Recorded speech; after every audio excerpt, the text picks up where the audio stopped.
They thought they had banished us forever. But now, finally, we have returned.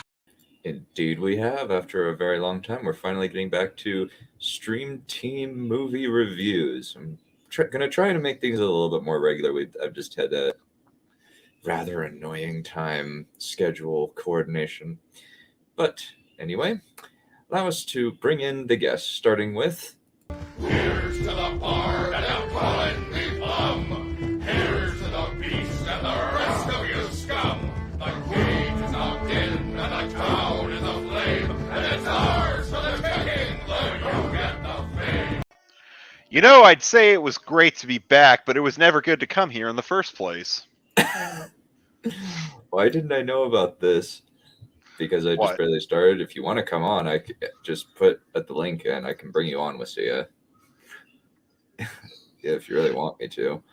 I think the next one up is Aspiring Writer. Starting. Tell me, do you bleed? You will. I am indeed bleeding inside. How is it we're talking about good movies, and yet somehow or another we still have the shit one show up? It's poetry. It rhymes. It's like poetry. It rhymes. So, and of course, our good friend, Space Oyster. It would be extremely painful for you. Hello, good evening. Or whatever. I don't know what time is. What time is it anyway? Time does not exist. Time is a construct. Oh, okay. Then wait, then why did we have scheduling issues? Because how are you supposed to schedule things when time doesn't exist? Exactly. You just do the things, and then time doesn't exist, so no one has to worry about not being there, because they're already there anyway. Whoa, slow down there, Michael Bay. You're almost becoming coherent. Oh, thank you.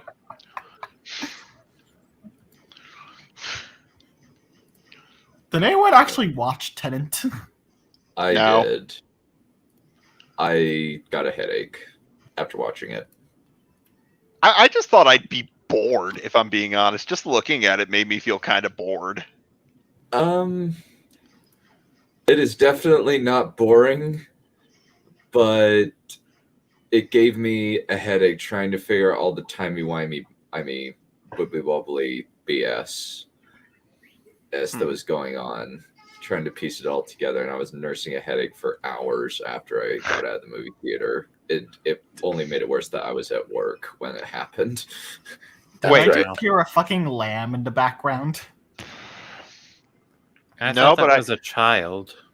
No, but I got a goat Becca gave me for my birthday. It's a little stuffed goat. So it was a goat. Yeah, it was a kid.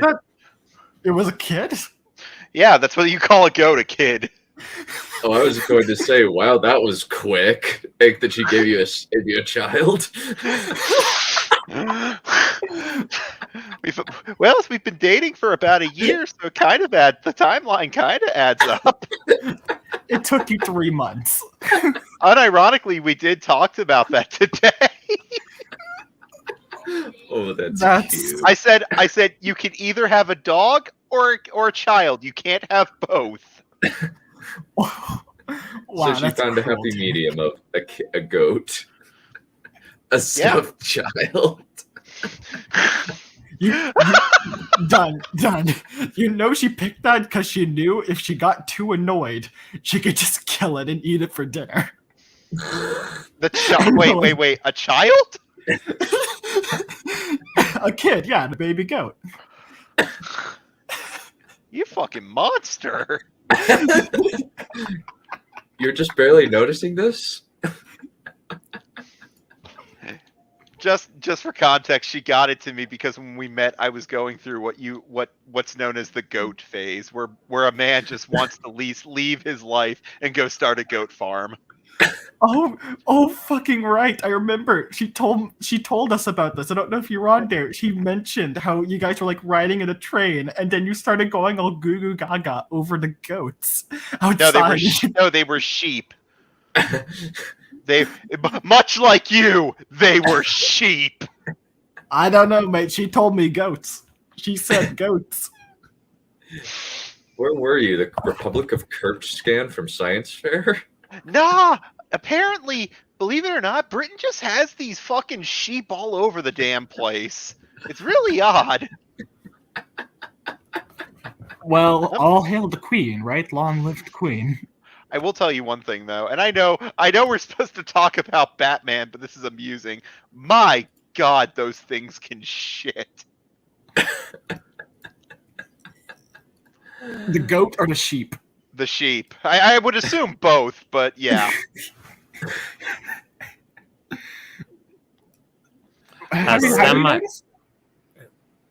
Sorry, I was just gonna say semi-related, but I recently learned because of Bravely Default 2 that a dag refers to shit stuck to a sheep's wool. I did not know that actually. That is interesting. Yeah, that's dag. No, dag, D-A-G. Dag. Yeah, Okay. at least I think that's what it's supposed to be. Anyway, that they named one of the first villains in Bravely Default 2 Dag. Well, that's humiliating. Yeah. I need to confirm this now. Dag, D-A-G, right? Yeah, D-A-G. Ah, lovely. We have our final member.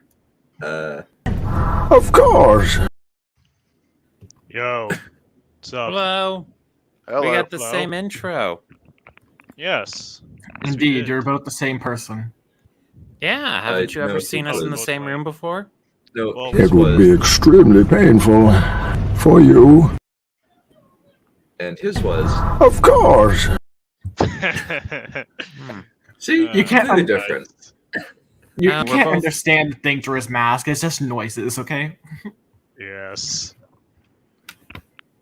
You may Yeah. want to forgive my lack of energy if you mind to notice it. I'm currently in the middle of fasting, and it's about 3 hours until I can break it. So, Oh, yeah, Ramadan, right? yep. No offense, but your religion sucks. That would Yes. piss me off. Yes, it I does. didn't. It also hates the fact that you can't drink alcohol as well. Yeah, that's normal for me. That's overrated. Heroin is what you want. Indeed. That's banned too. Oh. Is Yeah, that your banned for religion you, Dunn? sucks. Yes. Well, at least mine only requires like a 1 day a month fasting, and even that it's optional. Yeah. Yay. Well, How are technically, you any of them are optional. Yeah, but how are you supposed to show your commitment if you don't do it? True. Also, I had the crazy idea of going over to CrossFit. I think it was Tuesday while fasting. So not only did I completely exhaust myself, but I wasn't able to eat or drink until about halfway through the session. That's your fault. Yes, yes, it is. Alrighty. So, quick fire overall thoughts on the Nolan trilogy. Bottom to top, Wassia, Space Oyster, Aspiring, then Tarek, then me. All right. Okay. Well, it has been a very long time since I've seen any of these films. However, from memory alone, Batman Begins wasn't too remarkable. It was pretty okay-ish, you know? Like I said, my memory of it isn't very good, so I can't give you a fair and honest review of it. The Dark Knight, however, it's soured quite a lot, and in my memory, because I've actually watched it recently, and I've discussed it with some friends. It's not as good as I remembered it was, and the less said about The Dark Knight Rises, the better. I mean, Bane was absolutely spectacular, but not for the reasons I assumed they thought he was going to be spectacular for. I guess the thematic elements of these films are very well constructed and pretty relevant, I'd suppose. But other than that, I really don't have much more to say about it. Okay. Oh yeah, the Joker was absolutely incredible, by the way. Like, I don't think we're going to get another Joker as good as Heath Ledger's in a while, except for maybe Joaquin Phoenix's, but great for different reasons, you know? Yeah. Okay. It's gonna be a different take than everybody else. This is gonna be spicy. I like it. Yeah. Space Oyster. Oh, Yeah, mine will be very easy. I missed The Dark Knight and The Dark Knight Rises, and Batman Begins I barely remember. So there you go. Ouch. Okay. Aspiring writer. I remember Batman Begins. It was average and then had a somewhat floopiness at the ending. Was I there for the other two? I don't know if you were, actually. I think it was just me, Skids, and Valerian for a lot of them. Yeah, Yeah. why am I even here? Because you I have don't. to be up here. Diversity higher. I Oh. volunteered, so You're an alien, therefore we want you. Oh, Yes. okay. we need Diversity. the opinions of The the alien Xenos. box. But yeah, Batman Begins, average with some floopiness, and I haven't seen the other two, unfortunately. Well, fortunately for Dark Knight Rises, unfortunately for The Dark Knight. Okay. Well, this is going to be interesting. Tarek, I believe it's your turn. All right, so trying to remember. Okay, what I remember from Batman Begins, I actually really like that one, and the reason for that is because we kind of get introduced to a completely different Batman than we've seen previously. Each one sort of has a very different feel to them. Like what what was his name in '89? Michael Keaton. Thank you, Michael Keaton. What Michael Keaton did was obviously very different from what Adam West was doing, and what Christian Bale was doing was very different from what Michael Keaton was doing. Because if you think about it, the Batman in all three of these movies, or even the Bruce Wayne, is a much more human Batman. And what I mean by that is you have the line in The Dark Knight where he goes, "I don't wear hockey pads," or something like that. He's making jokes. He's very human compared to what Keaton was doing at the time. Oh, yeah, I remember one joke in Begins where he notices the homeless guy he gave his coat to earlier in the movie. Yeah, he says, "Nice jacket." But if you think about it, this is even very different from the Kevin Conroy Batman. This is it feels actually more like it is Bruce Wayne under the hood, if you get what I mean, or under the cowl. It's still a person. It's not just a separate personality. And it's kind of, again, I kind of like that this is kind of the only movie or series to ever reconcile between the two. I liked Ra's al Ghul. I'll admit that I liked Ra's al Ghul. I liked all the villains. I love Dark Knight. That one's really good still. It's been a while since I've seen it in full, but I think it still holds up. Hell, I even like Dark Knight Rises. I admit that movie's stupid, but I got to admit it's just kind of neat to see how it all ends. In fact, if you ever played Arkham Knight, I would argue they kind of took a lot from they took its ending from fucking The Dark Knight Rises. Okay. We're gonna have varying opinions. So I'm of the opinion. So I really like Batman Begins quite a bit. That was actually like I watched that movie with my parents a couple years, I think like a year or two after it came out because it was on DVD, and like I really liked it. And then like I actually didn't know if I was ever gonna watch The Dark Knight, so I read the Wikipedia synopsis of The Dark Knight, so I knew most everything that was going to happen, unfortunately. And then I watched it many years later. I think I just borrowed it from my cousin since they had the movie. and I really enjoyed it, and I was very surprised that like Heath Ledger was like actually like really creepy. Then I watched The Dark Knight Rises in theaters, and I was kind of like, oh, that was a movie, and I didn't really think much of it. And then kind of like just over time, my opinion has soured a little bit on Dark Knight Rises. The scale and production value is very impressive. I just think that the script is deeply, fundamentally, and structurally flawed. Those are my thoughts. I'm not going to argue with you on that, but here's the thing. I can put on Dark Knight Rise. I can put on all three and just have a really decent afternoon. Whereas if I were to put in other trilogies, there are trilogies that have fumbled the landing far worse than Dark Knight Rises. I'm just saying. Oh, I agree with that. Return to Jedi. Fuck off. Fuck off, you Yeah. two. And Revenge of the Sith. Revenge of the Sith is very, very bad. No, Revenge of the Sith I prefer as like Really? an ending for the trilogy. Yeah, that's It's also because of my own subjective biases. I like clone troopers and cool war machines, and there's plenty of that. Revenge of the the Sith Venator- is a Also, nice the Venator watch. class Star Destroyer is a gorgeous warship. Hey, I True. can play this game too. Return of the King. Here's a difference. Here's a difference.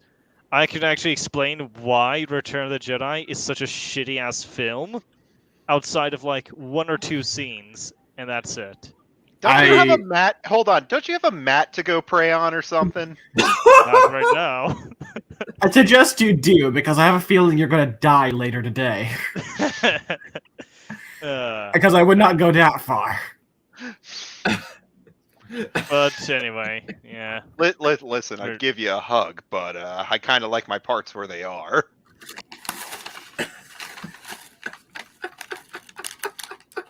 I don't think you understand, Wissia. You've insulted my favorite movie. Ouch. Well, sorry, mate. That just happened to be your favorite film. All right, I'm done bullying him. Let's move on. Return of the Jedi is your favorite movie? It is Yeah, unironically my favorite movie. That's a big yikes. I never said it was the best movie. I said it was my favorite movie. Big difference. Okay, that's Yeah. fair. That's And fair. it could be worse. He could have said The Last Jedi.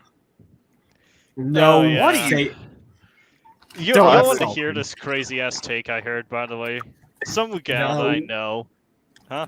Oh, that's Keep because going, keep aspiring. Yeah. So some gal that I know over Discord said that everything that Disney Stars produced was good, and she questioned whether or not Arcane was good or not, and eventually came to the conclusion that it was bad because it promoted, promoted toxic lesbian relationships and quote unquote normalized pedophilia. I left her Discord server promptly after. That was And blocked smart. her. Well done. There's That not was even smart. there technically isn't even a lesbian relationship in Arcane yet, and it's not even that toxic if you do count it. Yep. Anyway, we're here to be talking about Christopher Nolan and his trilogy of films. Yeah. So this is going to be interesting because Batman Begins fundamentally changed cinema. What makes you After- say It that? did? I did. I thought Spider-Man because- changed it. Okay. Nah, The main Iron Man reason- changed it. Well, Batman Begins pretty much before this, very few like superhero films had tried to go the realistic route, and not many had done. I think that Spider-Man had come out, Yeah, it did. But- 2002. Yes. but Dark Knight, Batman Begins, like stuff like Iron Man and at least like aesthetically wise, BVS and Man of Steel are very much trying to copy this particular movie. Well, to be fair, Man of Steel was produced by Nolan. Yeah, that's fair. That's fair. I agree. Yes. So we can go ahead and blame Nolan as well as everyone else for that abomination. For me, I think that the problem is Zack Snyder and David Goyer. David Goyer is historically proven to be an idiot. Fair. He's the guy responsible for Blade Trinity. Ouch. Like, he's the writer and director of Blade Trinity after being the writer for the other two films. Huh. So I haven't watched any of the Blade movies. it has the worst Dracula ever in it. In the third one. I don't at least. know. I've seen Hotel Transylvania. Oh God. At least that Dracula has a personality. Yeah, but it's Adam Sandler. That is also true. What is better, no personality or Adam Sandler's personality? I think we all Oh, know the God. answer to that. Yeah. Now I'm Think- thinking we need to do an Adam Sandler month. or You something. go to hell. No. Done. Listen, the only We- comedy he was ever good in was Uncut Gems. And you already made us watch The Cat in the Hat. Wait a second, but Uncut Gems wasn't even a comedy. If you were a Jew, it was. We're already having the month of painful comedies, and then you're gonna make us watch House of the Dragon. Then we're gonna have to do Wheel of Time and fucking Lord of the Rings show. We're going through a lot of pain this few months. Done. Well, Wait, Wheel you of guys Time's ever not decided coming out to till go- next year. Which one? Wheel of Time's not coming out till next year. I thought it was coming out this year. They haven't really come out. They haven't really discussed anything like regarding a release date, and I doubt that they're going to be putting it out adjacent with Rings of Power. Also, if any of you guys So are going to be covering Halo, you know, Oh. all Oh my goodness! Warboy and Wedding Singer double feature stream. Waterboy and what? Oh, for fuck's Also- sake! Also, are they seriously going to release the next Wheel of Time season in the year of Sanderson? No. What do you mean in No. the year of Sanderson? Next Because year he's- is the. because Because all the books come out. Yep, Yeah. that's when all the books that he wrote during COVID come out. Yeah, Oh, and, okay. and like his Kickstarter has a bunch of stuff besides the book. Basically, that you can get like a gift box and shit every month with the right Kickstarter. So yeah, pretty much every month has something Sanderson for you. You're right back in a moment. let's see. Quick question: Does Mhm. anybody want to rotate out because Hiroshi would like to come on, and if anybody wants to rotate out or let in a sixth person, I'd be about how does that sound? I mean, that's fine. Yeah, I could rotate out since I haven't seen two of these three movies, and I don't really remember Batman Yeah. Begins that much. Okay, cool. Yeah. All right. Thank you, All right. Space Oyster. Yeah. We appreciate it. We'll See ya, mate. yeah. I'll hang out and chat because I am very interested in talking about all that or hearing all that. But anyway, I'll go ahead and drop on out and make room. All Yeah, so right. keep an eye out for you. What about Billy Madison? I haven't seen Billy Madison. That's the golf movie, right? With the principal from Lemonade Mouth as the bad guy. That's the main thing that I've seen that guy in. Oh, hey, look, Raptor's in the chat. Mm-hmm. Yeah, he was. Yes. He was the aforementioned friend that I was speaking with oh, about this oh. series, specifically about The Dark Knight and the flaws within it. Okay. Raptor. Yeah. Raptor. Do you think people talking about Halo is boring? Oh, I have a video for you. Do you know ER? Yes. Dude, I saw that video just last night, dude. I was friggin' dead by the end of it. Like, and I am never uploading again. Like, holy shit, man. Well, from what I know, there's a new Avatar series, live action series coming out soon, so you might be serious, or you might not. I don't know if that series is enough to kill him or make him blow the fuck up. Oh, Hack wants to come on. But yeah, watch ER's video, Raptor. It's funny. Wait, his video got taken down? What? No, I'm saying check it. No, I'm saying check out the video. no. Space got it. Oyster just said in the chat that his video got taken Nope. down. Let me fucking check. I swear to fucking God, YouTube, don't do it. Holy fucking shit. You always do it. Yep, it got taken down. Wow. God damn it. Oh my god, are you... He'll get back up. Don't you worry. Actually, let me check his alternate account.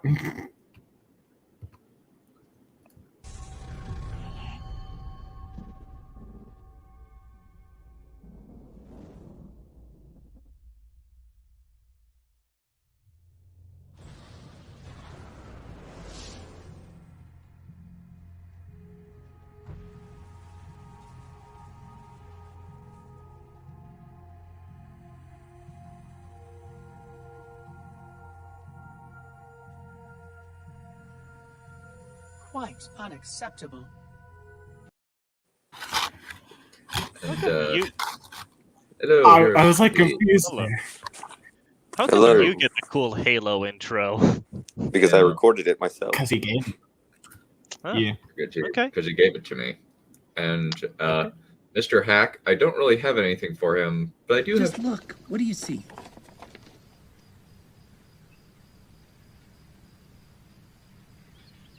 A man.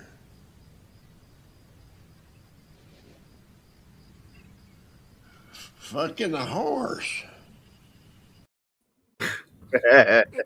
Uh-huh. That Hmm. was Hello. very funny. Hello, Hack? that's me. Mhm. We have not That met, I is- believe. No, unfortunately, I'm a near stranger around these parts, but I have been on Dunn streams before, and so have he for a very long time. How are you doing, Dunn? Doing very well, my friend. Doing very good. I'm very happy to have you on. It's been a minute. I'm definitely interested to get. This might even be like a contentious stream. Like maybe not like contentious, but like spicy stream. I'm very excited. I've already insulted Wissia for being of a different faith. I don't think we can get spicier. I mean, You do that in every stream. it's not even just for being of a different faith. It's specifically for being Muslim. So, yeah. Don't No, worry. you- it no, can't no. possibly be- No. You happen to be Muslim. Yes. That happens to be the thing we're criticizing. Yes. Yes. It's not. You're not criticizing me because I am one. It just so happens that I happen to be one. And starving Exactly. yourself. Oh, Well, you Now feel that- hold on, free to hold on, Make a bunch hold of Mormon jokes in order to Hold on. increase the balance. I mean, Now, that being said, now why doesn't Alibaba over here just get on his flying carpet and get the fuck out of here? Oh, damn. Derek, save that for Aladdin. We're Nice. watching that later this month. oh I will- shit! Y'all's watching Aladdin later this month? Oh, yeah. fuck okay. off. Yes, No. we Yes. are watching Aladdin later this month. Which Both one? of them. The good The one or good the and bad, bad. one? Both. Both in one, or both. We're watching both. Oh god. Yeah. I was expecting some polygamy jokes. That would have been an interesting. Well, no, I mean- John, the reason we don't make those is because your wives give you enough shit. And not only that, but I know you ain't satisfying them all. You ain't no Bruce Wayne. Oh my Well, god. dude. Well, here's the problem. You assume that I have enough game to be married to multiple women at this point. So, I appreciate thought that. I thought it was just like Indian religions or Hindu religions. Still, they kind of sell them. Not quite. No, they at least have some agency. What was it I asked Becca when we started dating? I think I asked her something along the lines of, so I get a dowry, right? I get something for marrying you. How much land or how many goats am I gonna get? Well, here's the thing. Here's the thing, Tarek. It's not that they get multiple wives. They only get one. They just have no rights, and you get to do whatever you fuck you want. Jeez. I don't know about you, Wissia, but I live in the Western world where, unfortunately, they have rights. Dude, I over there down in the Underlands. Good You thing mean there's in no Florida? women in this stream. When did this live stream turn into a Tarek's comedy hour? Are you assuming Dunn has money? I actually do have a significant amount of money in savings. Yeah, you got stocks. Yeah, I have 2,000 shares of Carnival and Norwegian Cruise Lines. God damn. Remember when this stream was supposed to be about Batman, you guys? Hey, we brought up Batman. That's where we compared Dunn to Batman and how Batman's one my has favorite bitches and the religion. other one doesn't. Yes. I, for one, believe in the cult of Batman. Our Lord and Savior, Adam West, shall return N- upon the no. appointed day. Our symbol and savior, you see. Holy The Batman macro, cult. Batman. Where's the Superman cult? Well, he is Jesus. So just Christianity? Right next to the Snyder cult. God. What a shitty cult. Yeah. I know, he's not even that great of a filmmaker. Uh, I can Alright. use color correction. Okay. Jesus fucking wept. But Dunn, please, shall we begin? Yes. Yes. So, okay. So our new people, share your thoughts on the Batman and on Batman Begins and the rest of the Nolan trilogy, real quick, before we get into Batman Begins. All right. Heck, do you want to go first? You came here first, so you go ahead. All right. So I haven't seen The Dark Knight and The Dark Knight Rises in like a few months. I saw Batman Begins just a week ago, and man, did not hold up the best, but still liked it. It's an okay film. The Dark Knight, from what I remember, has some pretty good themes and character and plot, but also a lot of philism in it. And then The Dark Knight Rises is the Spider-Man 3 of Batman films.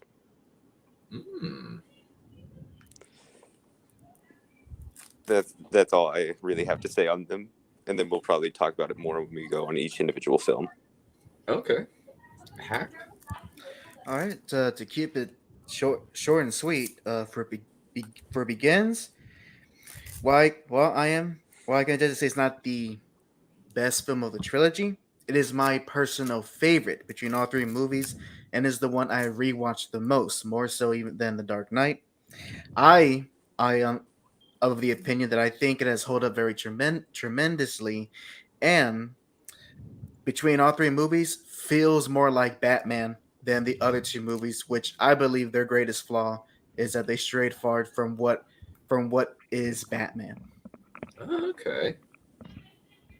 As far as the other two movies, Dark Knight, I enjoy it for what it is, but I actually think that movie is very outdated, especially considering, I guess the main social message that it was made its central theme about in the film. Not that it's not relevant, but it very much tie itself to that decade where it was made. And as for The Dark Knight Rises, plain and simple, it was just not that well made of a movie. That's really it. Okay. Alrighty. Let's discuss Batman Begins then. So, like I was saying earlier, it seems as though like this has had a very significant knock-on effect on a majority of cinema, at least for a while. It seems like it's kind of died down a little bit, but for a while it seemed as though like this one was the big move. Like maybe not have been successful, but it seemed like a lot of people were kind of copying a lot of the formula that was being used with this particular movie. Like Iron Man owes a lot to Batman Begins, but I think we'll get into how to discuss this really. So Well, it's go a very grounded superhero film where we Mhm. see him learn where we see his origin story, and we learn how he gets his gadgets over the course of the story and build up his gear, very much like an Iron Man.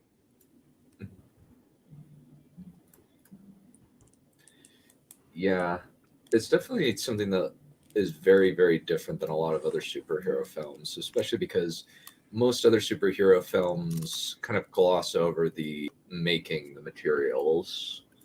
It's to kind of just go to the superhero thing, like even a Spider-Man where it shows the origin, where most other superhero films kind of start in media res. Um, most of the superheroes up to that point mainly just kind of just start with kind of the person there, like even like X-Men, for example. The X-Men don't really just kind of start there. There's not an origin for them. They just kind of are there, and then they did the origin later. Yeah. Yeah, like I think it's pretty self-evident in the title itself that this is very much Batman's origin story.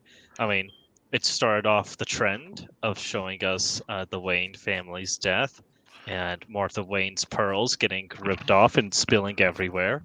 We really need to see that a few more times. But outside of that, yeah, as somebody else over here already stated, is basically the building up of what would later become Batman. His training, his journey, the whole 9 yards, even his philosophy.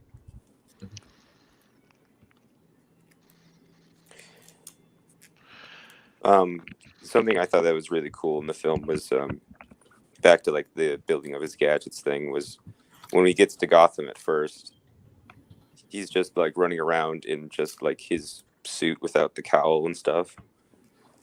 And then we see that like he gets like a radio in his ear, and then that's like the beginning of like the bat ears, where then he starts incorporating a makeshift cowl, and then he starts thinking he needs a suit when he tries jumping across the building from the cops shooting him when he talks to Gordon for the first time. He's like, yeah, I probably need like something that can help me get from place to place and slow down my falls. It's just little things like that that's pretty cool, and seeing like why he would get these certain things that he has with something like in this first Spider-Man movie. It's just like he just draws the costume and then he sews it and then that's it. Yeah. To kind of add to what Hero Speed's saying, if I did give the most praise this film, I would it is the beginning, because I really enjoy that very first act of Batman Begins and how it properly builds to when Bruce Wayne finally dons the cowl and gives those little steps of him trying to figure it out. I think that's honestly the best part of the movie, because I'm really trying to think. The only other movie I can think of in terms of the superhero genre, which funny enough is another Batman movie, Mask of the Phantasm. I That's was the gonna only say other. the same thing. Yeah. Yeah, there's only a Batman movie till this one came out where we actually just get some more exploration of Bruce's journey to becoming Batman, and you get a little bit of that maybe in the Burton films and Forever, but they're not. But they're not the main central focus like here with Begins, and because of that, I think you get I think we get you get a more desirable movie because it's a good filmmaking and storytelling where you build the audience to the hero finally showed up, and then you're ready for the big climactic end of the story. At least my point of view. So what would you say are like the strengths of this movie? Why do you think that like going into this movie like might not have gotten as much like revenue as say The Dark Knight, but then The Dark Knight like was the highest grossing superhero movie for years after it came out? Well, I think it's actually just more or less the public attitude at the time towards superhero movies. They were still something of a novelty, even with all the Marvel films that came out. But you know, when you hear superhero movies back in the day, you didn't think up of what the MCU had. I'm sorry, I was about to say what the MCU has become, but I'm actually thinking of what the MCU was at its prime. But yeah, that's probably the part of the reason why people didn't really watch this film so much, because of the reputation superhero films had, particularly Batman films with with Batman and Robin. We don't talk about that one.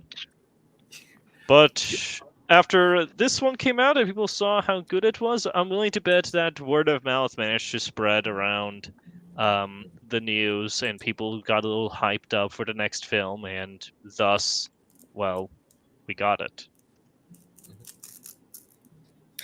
This is only this is only something like I can say just personally. So I don't know what the actual there's any data on this, but from my recollection, because I was definitely was a kid when this movie was coming to the theaters, I think from my recollection, there was a lot of buzz about Batman Begins, but I think another thing to factor is, again, I don't know if there's anything to really support this, but I think I think one thing that led to maybe this movie taking a while to get its momentum was the fact that I think audiences were more excited for the big superhero movie that would come out the year after, that being Superman Returns. And so with the news of that, and especially considering at that point in time it's been so long since the Superman movie, I think a lot of the buzz and excitement kind of wavered off Begins and went off to Superman, since that wasn't his big. That Warner Bros. Is hyping that as his big return to the silver screen. I completely forgot that was a film, and that I saw it. Yeah, which makes it more ironic that Superman Returns, which is the one Warner Bros. Really hyped up, was the more forgettable one between these two. Well, It was forgettable. It just went into a memory hole. All that I remember is the airplane scene, and Mountain of Kryptonite. That's about it. Yeah. I like the part where Lex Luthor stabs him with a literal kryptonite spear. Kryptonite dagger. I thought he just ripped a chunk out of the ground, and it was like the size of a regular spear. Well, no, what he did was he got the kryptonite from a museum, and then he made a cylinder out of it. He put a crystal of like that. No, I mean the part where they're on the island. No, I'm getting to that. And then one of the shards that broke off from the cylinder, he kept that in his pocket, and that's what he used to stab him with. And then he breaks it off inside of him. Fair enough. It was kind of amusing though when they were trying to get it out, but because the piece was so small, it was still killing him, but his flesh would just not cut. Damn. But to the box office thing, I think the reason this film made less money than like The Dark Knight is just a very simple thing of just it's the first movie, and then the sequel comes out, and then the first movie has just become this thing that people now know and have talked about and are hyped more for the second one. Oh, and don't forget, at this point in time, Nolan wasn't a big director yet. He was gaining traction, but he wasn't as well known as he is today. I think we're missing one of the big important parts here. Well, I mean, I'm just saying. Good. I'm just saying that it's like most films that are like good have good first one, and then like a pretty decent second one, and then so on. The second one's usually more successful than the first one. Like in Terminator 1 only made like 78 million at the box office, and then the second one made 500 million. And like the first Iron Man made 500 million, the second one made 600, and the third one made 1.2 billion. Damn. So it's just like word of mouth spreads, and then more people get hyped over the years as it becomes a part of pop culture. Yeah, so that sounds oddly like what I described earlier. Like I was saying, though, I think one of the other issues is the villain lineup for Batman Begins wasn't. Oh yeah, was one of the reasons why Dark Knight did much better, because really people may know Scarecrow, but I am not sure how many would honestly know Ra's al Ghul. And also, just- people would be fucking hyped for Joker. Oh yes, Yeah. absolutely. Yeah. I It's think a the shame. last time we saw the Joker in a Batman film was the first Tim Burton film Hmm. that they made. I actually remember watching that. That was it was a Tim Burton film. That's all I'm gonna say. I enjoy it for what it is. I don't know. But 89's I great. enjoyed it too. Yeah, I like liked it. 89. It's very entertaining. But I guess that does gain some ground with Begins. I guess in terms of the villains, the antagonists that it had, which is technically 2, but really it's kind of 1.5, considering how downplayed Scarecrow is in this movie. So it's really just Ra's al Ghul. Yeah. But I can see that, but story wise, at least it makes sense. You don't want to start with a heavy hitter right off the bat. Well, I'd say Uh, Ra's al Ghul is a pretty heavy hitter. Well, Yeah. yeah, like comics nerds, but not to the average Joe. Yeah. I'm willing to bet you because of the Schumacher movies as well as the Burton movies. If they had made someone like if they had him going against someone like Penguin or I'm willing to say not Two-Face, Poison Ivy. I'm almost willing to go that far, but because of how grounded it is, I think Penguin would have been a much more appropriate choice for what they were doing. Well, Oh, I yeah. feel like Ra's al Ghul works pretty well in this film, especially with it being his origin one, since Ra's al Ghul is very linked to his origin of teaching him how to do ninja stuff. Yes. Oh, I don't disagree. I do know some fans are very upset with that creative direction, which I'm like, sure. I guess if you go by the original material, Al Ghul wasn't that much of an influence of Batman's training, but for the purposes of the story, I think it lends itself very well, and he was used very creatively, despite the fact that Batman doesn't really see Ra's al Ghul as a mentor if you go by, of course, the comics. Well, he doesn't really see him as much of a mentor as in this film. He sees him more as like a comrade and a friend, because he thinks that the actual Ra's al Ghul is the old guy, right? No, it's more like a matter of he thinks it's more of a ideological thing going on between the two, if I remembered correctly, because that was the main conflict in this film was Batman wants to try to save the city, but Ra's al Ghul thinks that the city is not worth saving, and that him in the League of Shadows will just reset it essentially. Oh, I was referring to like who he thought because like when he goes to train with the League of Shadows, Yeah. like Liam Neeson, who he trains with, he doesn't know is actually Ra's al Ghul.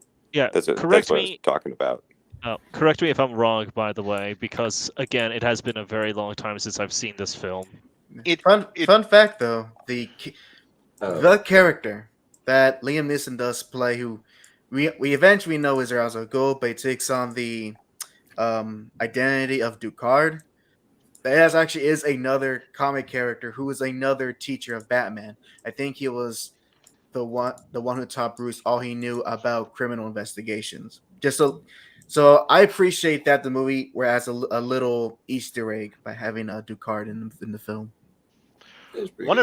One of the interesting things, though, and I don't know if when Court of Owls came out, but what the League of Assassins are doing, or League of Shadows is doing, sounds very much more like what something the Court of Owls would do in the comic,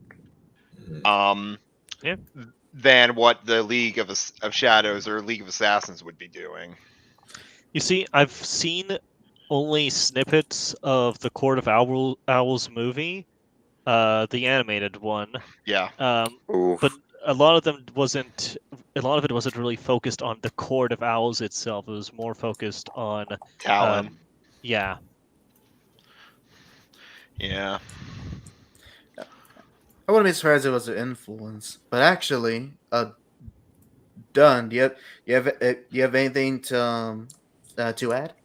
I know a lot of Well, for one thing, like a lot of this movie kind of like tries to have a very different approach to the aspects of Batman. Like before, it was kind of he was a detective, but it wasn't as prominent in the film as it is here because like they're trying to say like I was trying to figure a lot of this out, a lot of like the legal ramifications with the other movies. Not really so much. He just kind of caught the bad guy, and he wasn't able to like get ahead of the bad guy like he is in this one to a certain extent, or at least like keep pace with the bad guy.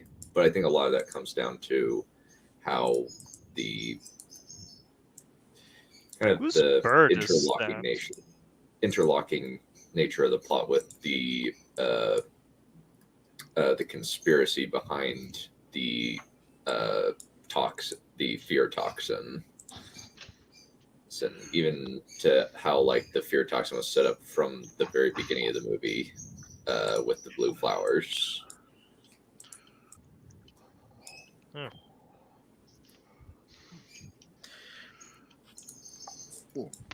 Aspiring. Would you like to add any comments? You've been pretty quiet.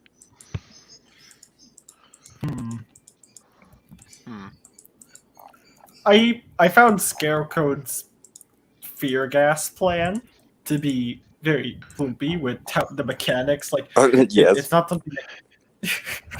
It's like he has the weird fear gas in the water, and he's going to make it like turn to gas, so it starts affecting everyone. It's like, what? How does that work? They explain it to you. Well, Yeah, they have a train that liquidizes the entire water supply. Yeah, it's basically a giant microwave. Yeah, fun fact: humans are made of 60% water. I mean, I thought the plan made sense. I guess No, it does. It would take much more. It would take much more heat to make a human evaporate than it would like water.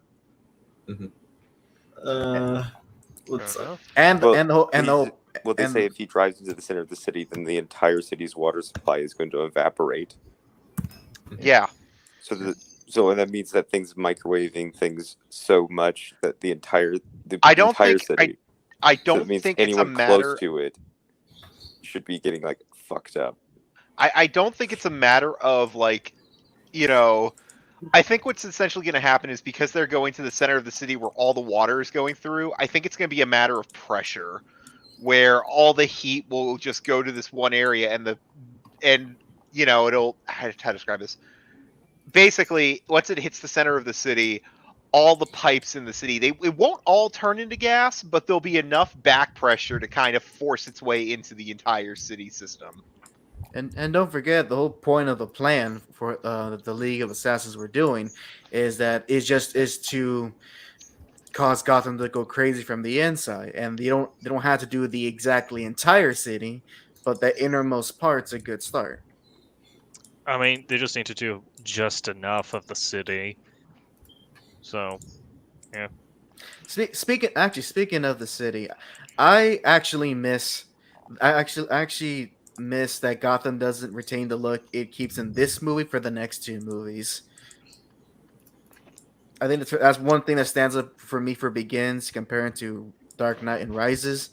I do like the look of Gotham, here, and it sets in the chat.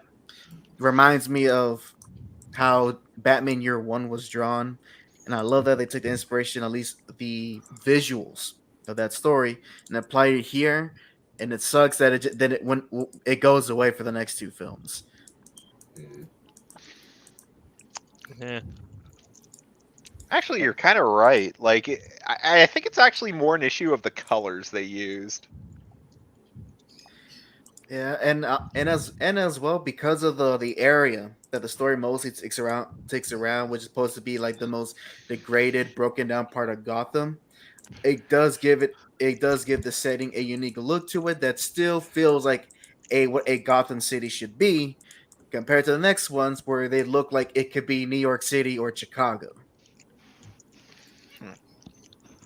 Fair enough. So that's one. So that's at least for me, in terms of importance, one thing this movie has over the other two. Makes sense. Oh, and what do you guys think about I guess the side the side characters? So we haven't talked about characters yet. Bro, I barely remember the plot as it is. So the side characters are Rachel and Alfred You have I mean- Lucius. and Lucius Fox. And You Gordon. see, I mostly remember them from the subsequent films, so I cannot really comment. Oh, there I was Falcone. remember- And there was Falcone. Does he really count if he's like taken out almost immediately in the film? I mean, the Scarecrow crown, if he was taken out almost immediately. Well, he's in it to like the third act. Yeah, he's barely in the third act. But if you actually you got a fair point. I guess Falcone would be considered a very tertiary character then. Yeah. I forgot Falcone was in the film. I thought Falcone was in Only- the other film. No, that was a Moroni. Oh, shite. I know all those Italians. Yeah, But actually, But oh, go ahead. I remember Rachel. She's detective lady. Yes, cop lady, No, He's she's a what, a she's- district attorney. attorney. district Lawyer, attorney. yeah. No, Or just not the regular district. attorney. No, not. Because I remember her being a bit of an asshole to Bruce, where it's like she abandons him in a really bad part of town, like where his parents might have died. It's like, you fucking idiotic moron! What the fuck you doing? I got your piss at him, but why are you leaving him somewhere where he might get shot? What do you happens if you read a newspaper? Bruce Wayne shot. Well, at that point, she knows he has a gun. And as well, she didn't really abandon him. When they were driving through the city and she's doing that speech of how bad the city has fallen. Keep in mind, this is before Bruce went on this escapades, like right before. So he's like college aged, and it's after the Joe Chill trial. He, in order to kind of show the reality of the situation, since Bruce is in this kind of morose mental state where he pretty much doesn't care about anything. And she then drops him off at a place where all the corrupted Gotham officials hang out, which happens to be owned by the mob. And she leaves him. She leaves him there to essentially show the true people running Gotham, so Bruce has an understanding of what is happening. So not necessarily so. And then she drives off. So she didn't really abandon him. She took him to a place so he could understand what the heck is going on, and therefore, as a viewer, you understand what's going on with Gotham. She did leave him there, and she did not come back. Oh, so she intentionally left him in like a shitty part of town. Yes. Look, the Waynes were shot in one of the more affluent parts of town. What real hope is there that there's a single safe street on this fucking city? I mean, that is a good point. Yeah. And I also agree with Tarek, yeah. and Every Bruce, street on Gotham is the bad part of town. Yeah. and also Bruce was ready to die, considering that he went into that restaurant and then Falcone put a gun right into his face. Yeah, that Well, doesn't Well, that's kind That of makes it worse. irrelevant. That's irrelevant to her decision. like she does she want him to die, Dan? This guy is clearly not in a good mental state. I get you're pissed. Take him home, yell at him. Don't abandon him on a street, possibly for one person to shoot him or him to shoot someone else. If you're thinking, hey, he has a gun, he can defend himself, someone's gonna die. But he didn't learn his lesson. But they didn't learn his lesson. You can teach that's- someone a lesson that doesn't kill them. That's post hoc, though. Yeah. You need I guess I could see that it was very irresponsible of her to do that. Yeah, it seems like Rachel is kind of an inconsistent character throughout these movies. know, Well, I she think gets that's why they better in kill Dark her in the Knight. second. She You gets know- better in Dark Knight, but she's kind of Well, they switched inconsistent. actresses, right? Yeah. Yeah, Honestly, so that's part of the inconsistency. honestly, of all the love live action love interest that they give Batman over the years, I honestly find Rachel to be the most forgetful. Well, I mean, not for she me doesn't even because register as a love interest. I mean, he well, doesn't they even kind get her of at the end anyway. they kind of try and put the two together to be like, nah, they're not gonna do that. Which I'll say this, good decision. I like that. Them not just forcing the two together. I approve. But also remember her in the early parts of the movie being an absolute cock, where she was like, I forget the exact details, but she's always a dick to Bruce whenever he meets, where he's like, you are an absolute useless moron with a lot of money. How about you go and get off your ass? Well, I remember being like, to be fair, that's how Bruce is presenting himself. And as far as she knows, he doesn't seem he's really grown from her perspective in the facade Bruce is pointing out to the world. Well, I think Ryder is referring to like in his college years when he just gets right out of college and he comes down to the kitchen. Yeah. It's like she just seems to kind of forget this guy has just lost his parents and is really, really fucked up in the head. He hasn't just lost his parents. They died like fucking 17 years ago. That's true.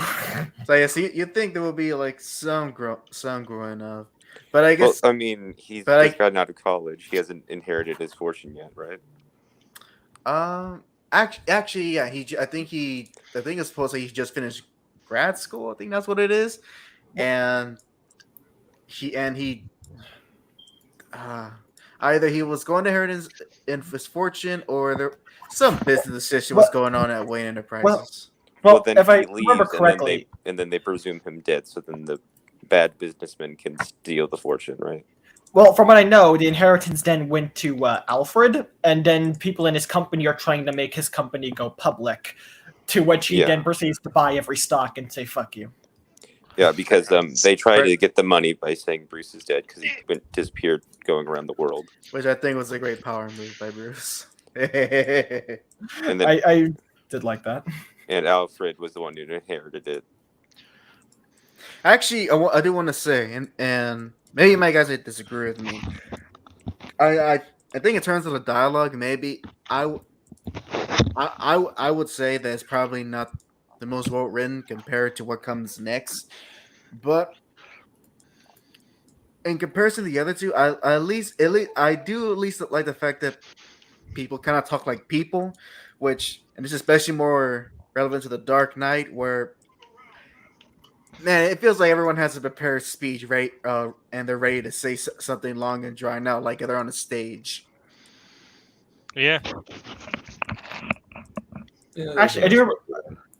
I also remember another scene where, like, every time Rachel, when he comes back from the dead, every time they meet, Rachel's always like, I actually have, like, work to do, I have a life, and I forget why, but I remember being irritated by that, by something Bruce was, I get he's, like, not doing much, but I remember him doing something that'd be like, bitch, why the fuck you saying this?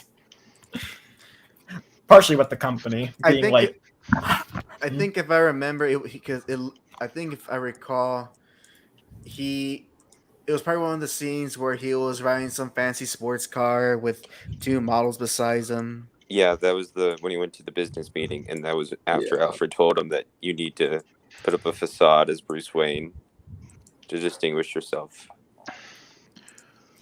I also really do like the camaraderie between Alfred and Bruce. I really do. Yeah.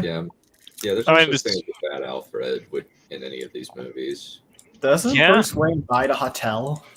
Yeah, he does. Yeah. Oh yeah, because one of the models just gets in the fucking the pool or the fountain. Well, they call it the pool, but it's just it's just a fucking fountain. And they're like, "Yeah, sir, that's not allowed." He's like, "Well, it is now." And he just hands him a check. He's like, "What's this? I just bought your hotel." Although I would say the people like Alfred in these movies because Alfred's written well, or because it's Michael Caine. I'd say a bit of both. Yeah. Would you say the same thing with Lucius Fox since he's played by Morgan Freeman? I would say also a bit of both because Lucius has some very good moments in these films. He's probably one of my favorite characters. I don't remember anything bad with Lucius. Yeah, like when he says to Batman, well, You don't have to tell me what you're doing, but please don't treat me like an idiot. I Cool. do I love liked it. I do love the plausible deniability. Oh, well, he literally says, like, listen, Mr. Bruce, if you don't tell me what you're doing, I don't have to lie when someone asks me. And I do like how because how that resolves, or at least the logical conclusion of Bruce's actions within that department of his company. How that happened, how that will logically end up in the second movie. But we'll say that for later. Mm-hmm. I would also want to say that granted, there's not been a lot of live action interpretations of Gordon, but I think honestly that what's the actor's name? Sirius Black / Gary Yeah. Oldman. Yeah, Gary Gary Oldman. Oldman. It's hard for me to imagine Gordon played by anyone else but Oldman. Gary. Yes. He is I mean, to definitely be fair, my definitive man, Gordon. to be fair, I can't imagine Lucius Fox played by anyone else other than Morgan Freeman, and that's because that's the only time I've ever seen Lucius Fox on the big screen. Well, wasn't Lucius Fox created for these movies? Or No, he's been around a while. Josh. Lucius Fox is meant to be his tech guy. Yeah. He was even in the animated series. Mm-hmm. January 1979 is I think is the earliest. Probably called Batman a Jive Turkey. Yeah, he's been around for a while. For at least like 33 years. Another good Lucius line. He's like, listen, Mr. Wayne. The words just lost me, but he says something to like the effect of, to me, you basically own everything down here. Everything down here is basically yours, so you can just take it whenever you want. Referring to like the giant ass tank in the battle suit. I think someone made a comment earlier of how I forget who it was. You actually get to see some little humor from Batman and Bruce Wayne, which is actually more evident in this movie compared to the other two. Granted, the other two movies, the plots and circumstances going on in those make it where Bruce is obviously not going to be as humorous. So for this one, I do like. That we get to see that Bruce gets to see some levity from the events going on. Fair one being where he's late to his own party because he's trying to raise back to Wayne Manor with Rachel, who's got the fear toxin on her.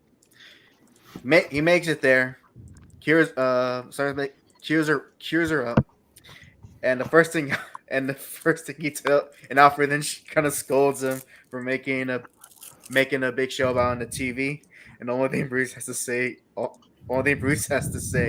it goes, "Damn good television." I really got a laugh out of that line.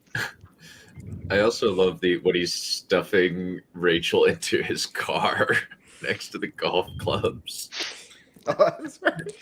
And the fucking the house people, they're like just staring at him, and he's just like, "Oh, she had a little too much." Alfred, is there something we need to know? Do we need to put you on a watch list? Alfred, were you a butler to fucking Bill Cosby or no? No. Bill Cosby was my butler. Oh god.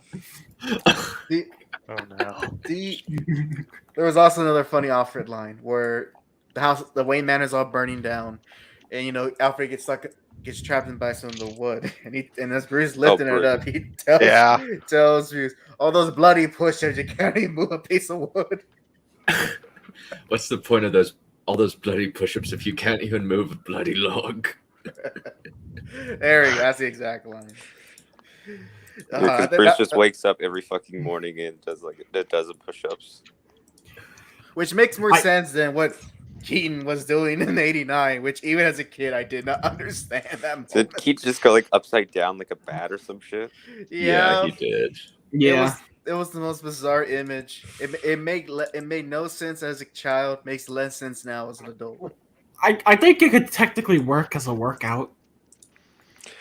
My But dad knows Every that. day is leg day. Rick, you get workout trying to set yourself up on the machine. God dang! Before the blood flows to your head.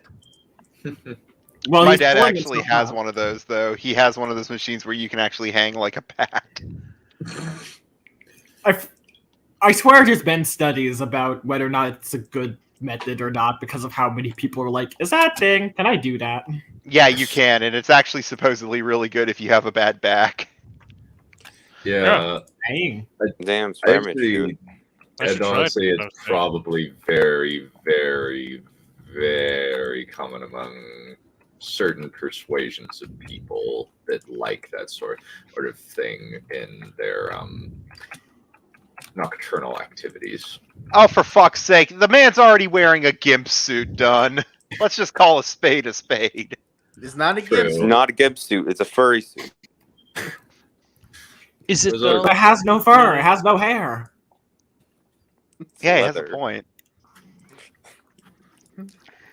The leather Yeah, doesn't those make it furry. It just makes it fetish.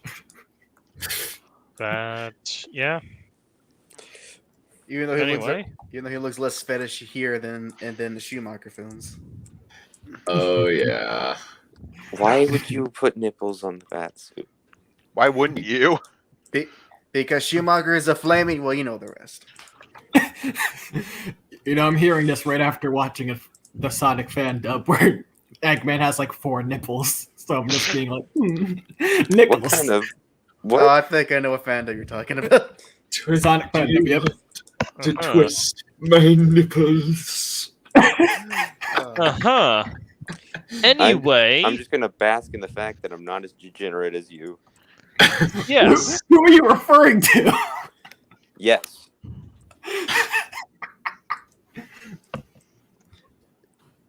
What is Anyway, happening? done. Oh, Would you like or never mind. to actually get back on topic, does anyone have any opinions on? Because one thing that's actually very impactful from this film that determined a whole bunch of media from here on out was this film's score. So, does anyone have yeah. any strong opinions on Hans Zimmer approach to the music to his music that all started here with Batman Begins? Actually, I do. I do have a very strong opinion. Hans Zimmer found that one sound. You know what I mean? Like when an artist finds that one sound and they do it for the rest of their natural lives. That's what Batman did. I honestly Yeah, don't remember the kinda. score. Uh-huh. Kinda. I personally I do enjoy. I guess what would be the main score that plays when things are getting exciting. One could say is the leitmotif of Batman, and it's very good. I just find it so weird how I think it's mostly the Dark Knight influence more than this one, but I just find it so weird how because his music in these films was so impactful and got so much attention that pretty much every other composer from any other different mediums just started trying to be Hans Zimmer, and then Hans Zimmer never looked back and never did anything different with any other film, and it irks me so much. Oh, Yeah, fucking like- Inception is proof of this. Oh god. Also, Transformers 3 has a lot of Dark Knight type music in it. I mean, for the longest time, that was the music you would use if you wanted to like parody something that was dark and edgy. For the longest time, let's put some Hans Zimmer music. Boom. But at least from here, where it actually originates, it's done well. I guess you can debate whether it is music and debate whether it's music in certain parts. It's mostly just there for ambiance and so forth. Mhm. But for the actual music tracks that are in here, I really do enjoy them. They're obviously, for me, they're a step down. What Danny Elfman did during his making the Burton films, because as far as Batman music, who's gonna top that? Let's be honest. Yeah, very. I agree that the Elfin music is slightly more iconic. I can agree with that. Well, I mean, it was also used in the cartoon in the same way that the who did Superman? The John John- Williams. yeah, the John Williams. It's Elfman's soundtrack is essentially what John Williams' soundtrack is to Superman. Hmm. Very much so. Is there anything else you haven't covered about Batman Begins? So we kind of had some criticisms of the ending. What do you guys? So like, in terms of the ending, what do you guys think? Like, I think like it makes relative sense. Like, it's crazy BS sci-fi stuff, but like they try to set it up so that it makes relatively good sense. I think the only, as far as other people's view of the film, the only parts I've seen of the ending, which are you talking about the actual ending or just the climactic end? Climactic end. All right. As far as the climactic end, the only people I see who are two ways about it is the moment where Batman doesn't say Ra's al Ghul. I'm sorry. Yeah, Ra's. Raish. Yeah. I Liam say Neeson. Sometimes Ross, Ross, sometimes Raish. It's supposed to be Raish. Really? Ratio. Because if I remember correctly, it's supposed to be Ross al Ghul because Ross translates to head, and Ra's al Ghul's name is supposed to be the head of the demon. I'm But looking it up it's- now because it always comes up. It's how you want to pronounce it because that name was created in the 70s. Fair. Good point. Yeah. There's the right way. I know it. Any case, there are people two minds of who think it was out of Batman's character to not save Al Ghul before the train crashes. What are you? I'm actually curious what you guys think. Should have Batman? Do you think it was out of character for Batman not to save him from the train crash? Yes. Here we go. No. You know what? No, I don't. Especially not for this Batman. I mean, yeah, he straight up says it himself. I'm not going to kill you, but that doesn't mean I have to save you. Well, the thing is, he did kill him, though. No, he I didn't. mean, he didn't. No, Well, he was inaction like- does not necessarily Well, mean Well, it's no. fucked up. He told Gordon to go blow up the bridge. Oh, so it's Gordon's fault. Okay. But no, he told Gordon to do it. Doesn't matter. Yeah. Listen, I have played nothing but Phoenix Wright for the last couple weeks. I have learned that it doesn't matter who ordered the hit. All that matters is who actually did it. I mean, yeah, that. Then they're we're both basically going to- responsible, not just one. No, it's just Gordon. No, Yeah, they're both responsible. bro, we're going straight over to the Nuremberg defense right over here at this He was point. only Like, following orders. yeah, it's like you Okay. don't see, guys. I was only following orders. How is this only following order if they're saying they're both responsible? Okay, instead of going through this rabbit hole to bring it back, would you say this is as egregious as when Batman clearly killed people back in the Burton films? No. No, I would definitely say not. that it's less I- egregious by virtue of the fact that Burton's Batman Barbecue did a fool to death And drops Ow. someone off a church tower. and bombs a factory. Also, he technically kills the Joker. And he pretty close to kills Penguin by redirecting the missiles right at him. Yeah. So And then I feel something important in this situation. Ra's al Ghul put himself in this dangerous situation. They're both fighting, and then Batman gets himself out of the situation without putting himself at risk to help Ra's al But he's Ghul. the one who. I think that's fair. Okay. Also, so if two people are fighting in a room, and one of them leaves. and then one of them has secretly has the other person set the room on fire, and then it has the other person somehow trapped, and then leaves. You have killed the person if you ordered the other person to burn the building down. But Batman didn't make Ra's al Ghul get in the train. He didn't make Ra's al Ghul No, start no. the plan. That doesn't matter. I mean, I guess in a very indirect way, we could say that he is responsible Not for. a very indirect way. You could at least say indirect, but it's not very indirect. I So I mean, don't care if you. very I don't have to. indirect You. kind of semantics. I'm not going to kill you directly. I'm not going to have your blood on my hands, but I'm not going to save you either. I mean, Yeah, I So agree. did There's Hitler a kill difference. anyone? No. No, yeah, he would. No, he did. He was in World War One as a soldier. Of course, he killed people. I mean, yeah. As for outside of World War One, then no, he didn't kill anyone. Who? We brought in Adolf Hitler into the subject because I don't know. Good lord. Batman is Hitler. There. Yes, Batman Oh, is damn. morally equivalent to Adolf Hitler. Damn, So, fucking Here's the thing. annihilated that straw man. Nice job. I will say this: having someone who can give an order to someone to kill person is where like moral grays kind of come in. It's like how much is the How is that commander morally at fault? gray? No, I'm saying like it becomes how much does the commander take the blame, how much does the soldier, and there is a line to where it goes because a lot of people say it's the commander, but there is a point where and they say like if a soldier's following orders, you can't blame them, but there is a point where a soldier has the moral responsibility to be like, this is a shit order, fuck off. Yes. Okay, so then what about the commander? So we table this discussion. I don't know how relevant it necessarily is. And Yeah. also, It's and very also relevant. I also would add when Batman told Gordon to blow up the bridge, he didn't do so they would stop Al Ghul. He did so it would stop the train. Yeah. So the motivation When I of Gordon doing fired a that was missile to blow up the car, it wasn't to kill the person inside. It was to stop the car. yeah.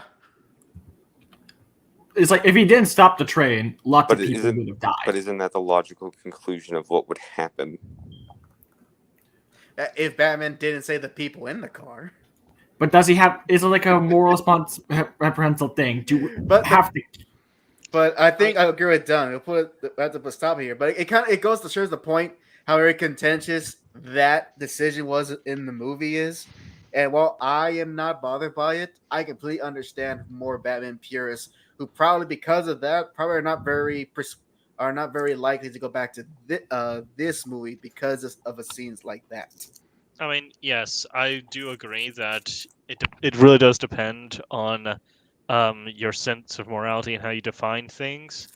But I can easily see an argument for Batman killed someone in this movie, therefore Batman behaved out of character. I don't think it can be regarded as killing. It's you're letting someone die. It's not the same as killing. Well, Okay, yes, but if you- I agree but if with that you essentially sentiment, ordered but their death. however, I do see how somebody could argue that, in a sense, Batman killed someone, Mm, which is what Hero You Speed could is argue that arguing he- over here. you can argue that he kills Harvey Dent in the sequel. Well, he does. Hey guys, I gotta Yeah. go. I'll see you Okay. later. See ya, Okay. Tarek. Later, Stark. It's nice chatting with you. Did you just call him Tarek? I'm sorry. It's supposed to be Tarek. Yes. He's not gonna try to murder me in my sleep because of that, right? He's gonna murder you for other reasons, mate. Pretty chill, yeah, I think. fair. Yeah. It's not him you need to be afraid of. It's his girlfriend. Yeah. Be afraid of Goddamn. the carrot assassin. Goddamn Brits. As far as the actual ending of the movie, I quite like it. Makes sense. Yep. Yeah, it makes it. Yeah, for me, like it makes about as much more sense than most superhero conflicts. Like it definitely makes more sense than something like Iron Man 3. That's not saying much. Or honestly, like Iron Man 2 is actually not even as good. Is pretty by comparison to this. At least I think so. I think it's only because we really didn't get to see Whiplash really do something that was like, oh, that's pretty cool. Same thing with Ironmonger in the first movie. There was no like, that's a cool thing the villain did, raising the stakes of the movie. Yeah, that's actually a good point. Yeah. Because they were done fine. They just needed just had to do something cool. God dang it! Yeah, I know. I feel like yeah, Whiplash slashing the cars was pretty cool. yeah, he got to do something cool in the beginning. It's just in the climax he just doesn't get to do much. And they gave him armor. Why did he need it? Oy vey. Okay. Well, he puts on the armor and then he taunts them and then he takes off the helmet. And it's like, oh, just shoot him in the head and he's dead. Yeah. Also, doesn't help that all those other like robots that we know film was how does this big threat and Tony just one shots them.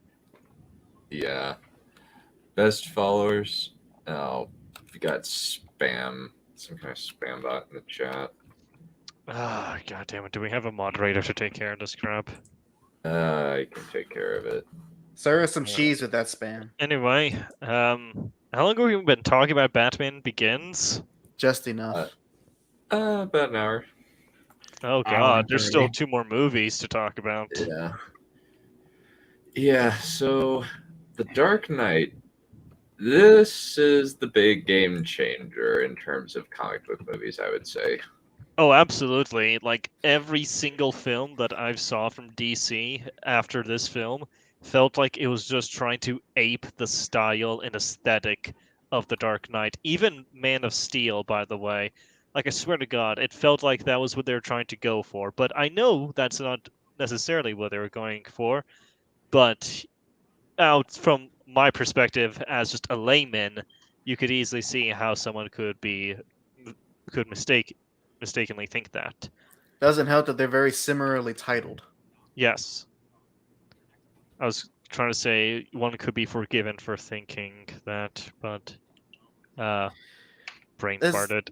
Does anyone remember like the anticipation for this movie?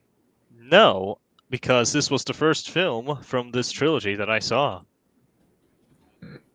So it kind of seems as though Dark Knight has kind of like abruptly become controversial. So I'm interested to see what your like the Dark Knight is not terribly good crowd thinks before we get into it. Now we can kind of like get some spicy takes in here.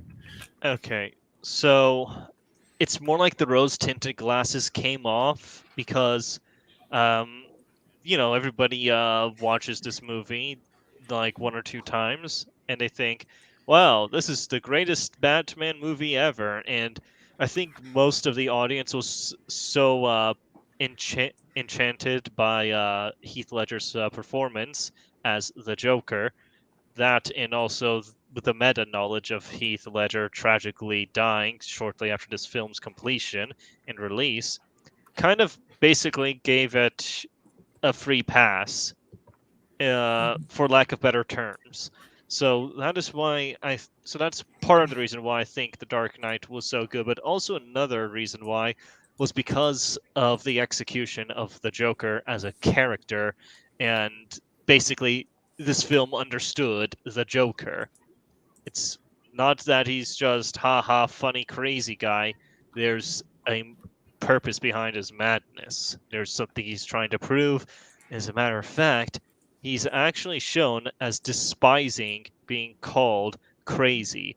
The only time, like, I remember one time in this film when he goes up to all those mob bosses and he threatens them, one of them refers to him as a crazy clown, and he just kind of like has a visceral reaction. He's like, no, I'm not insane, and carries on after that. So I think that was like the big clincher, the linchpin for why everybody thought this film was so good was because of the Joker. And yes, I will say this film is definitely above average. It is not bad by any stretch of the imagination. Also, I would put in this, since I definitely do not hate this movie, but I'm similar mindset to Wissia, in that I don't think it is as good as publicly is perceived. And actually, to the Joker, to the case of the Joker, I'll say this. Rick, I'll say this. It is a great performance from Heath Ledger, no doubt about it. And in fact, I can guarantee you, most people who watch this movie are pretty much just kind of waiting for the Joker to appear on screen. Let's be real here. Hmm. Yeah.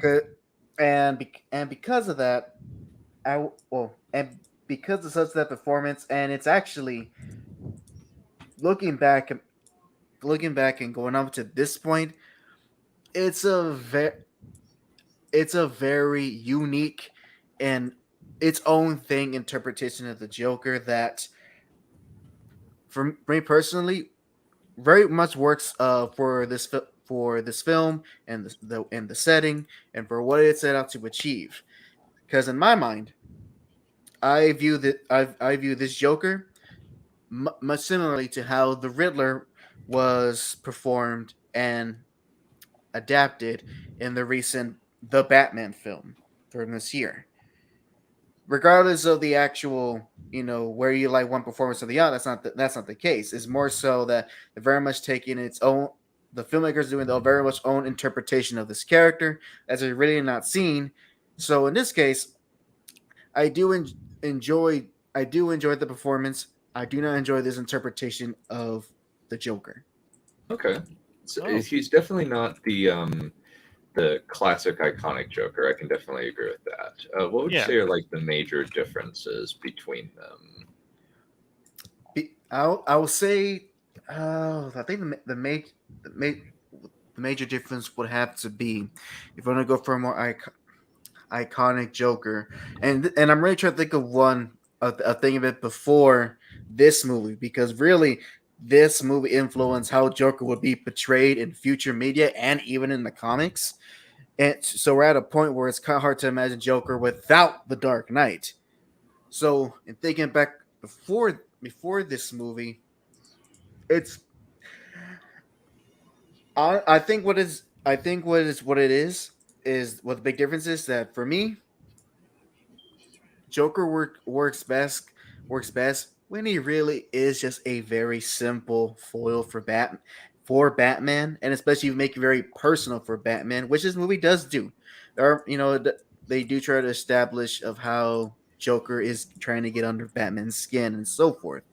But he Yeah. honestly works best when his whole plan really revolves around trying to make Batman suffer as much as possible, rather than here in the Dark Knight, where he's making Batman suffer, but that is not his main motivation.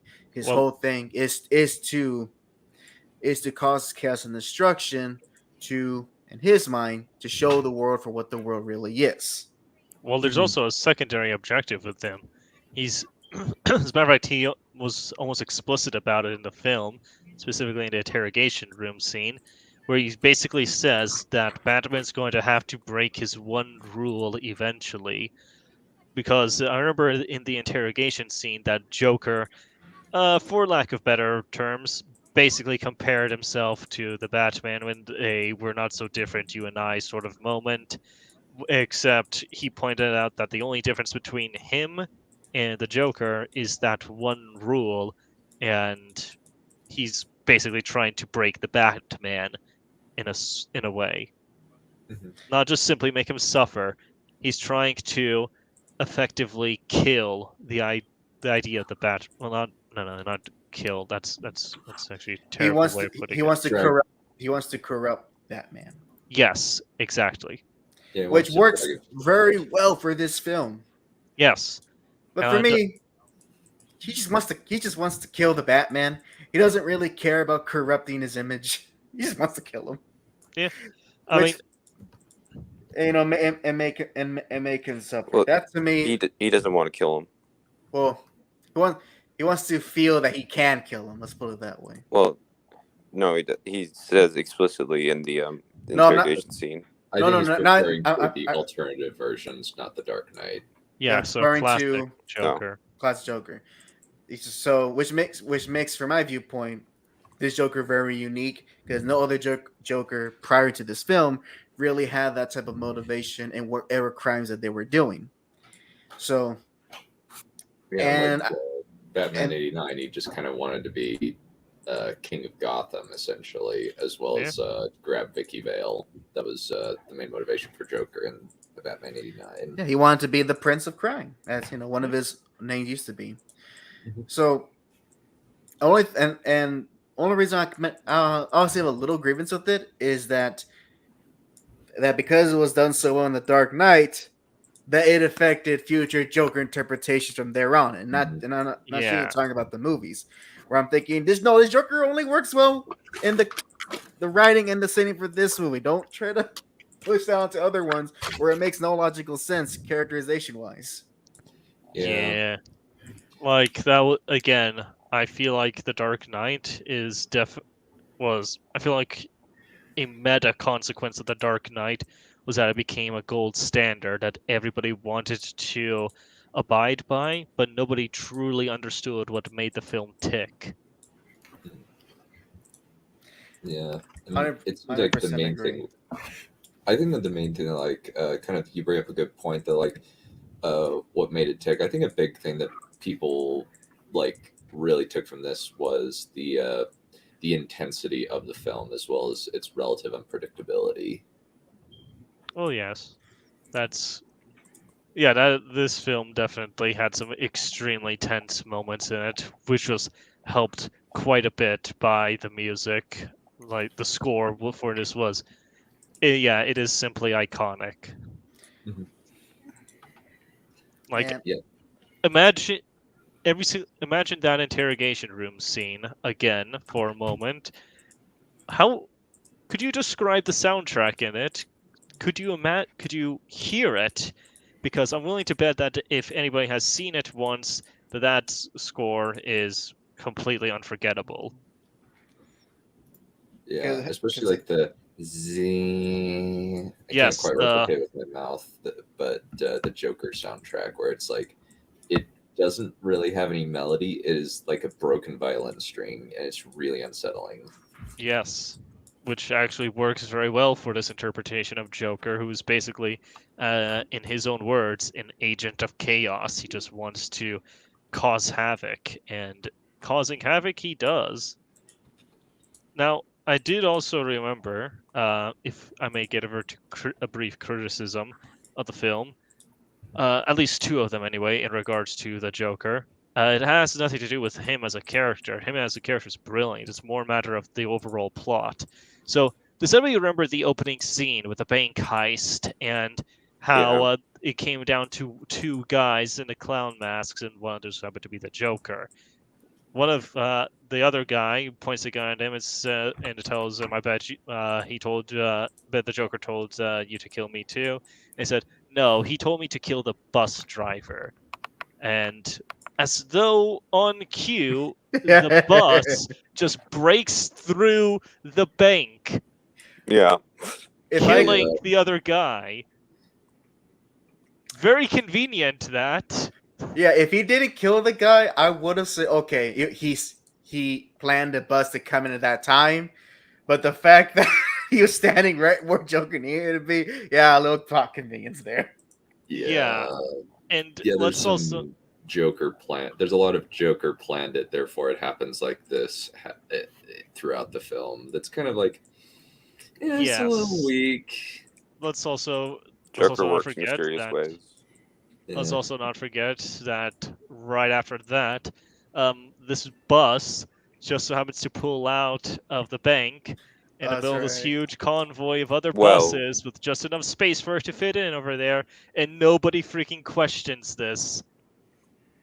Yeah. Even as a first viewing, I was like, would no one notice the debris or the big bus-sized hole in the bank? You see, I never noticed this until Raptor pointed that out to me. I'm like, oh yeah, that is a little stupid. So, for that one, I'm like, I could buy that. Like, he would know like a bus schedule, and that he would have timed the heist to get there in time. But like that, there's just a convenient shaped hole that he could drive into, and then none of the other bus drivers like, what the fuck? Or that the bus is not fucked up enough from driving into a bank. That's some tough buses. Yes, there's quite a number of issues with the way they ended off that heist scene, and that heist scene is really good, by the way, up until Um, that point. I think it's okay. I just find it very weird how the people doing the heist are re-explaining what they're doing in the middle of the heist. Oh yeah, I mean that is some unfortunate Um, exposition. So what are they doing? What do they say exactly? Well, I'm trying. The overall, I can't think direct dialogue. But overall, they're pretty much just discussing, what are they doing, who are they doing it for, and they're trying to set up this kind of mysterious persona of the Joker, which, I, th- which rewatching it, I was like, I'm thinking to myself, that's it's like that's fine. I will kind of question why you're question of doing this task now that you're actually doing it. If you have reserves to do this, especially when everyone's been secretly said to kill one another, but I guess that's their choice, I guess. Well, of course they don't know about the Yeah. killing each other thing. Well, yeah. I think personally, I think the whole entire killing. Wait, did he mention that they were instructed to kill their fellow robbers as they're performing the heist? Like as soon as one was done with their job, they killed them off. Pretty much. So that's probably why they were explaining what they were. They were asking like, "Well, hey, what you doing? Are you done?" Yeah, and then having some brief dialogue about the Joker, but I think my main concern is it just didn't come out very natural. Well, I think that's actually kind of natural. Of like they don't because Joker's supposed to be pretty mysterious at this point in Gotham, right?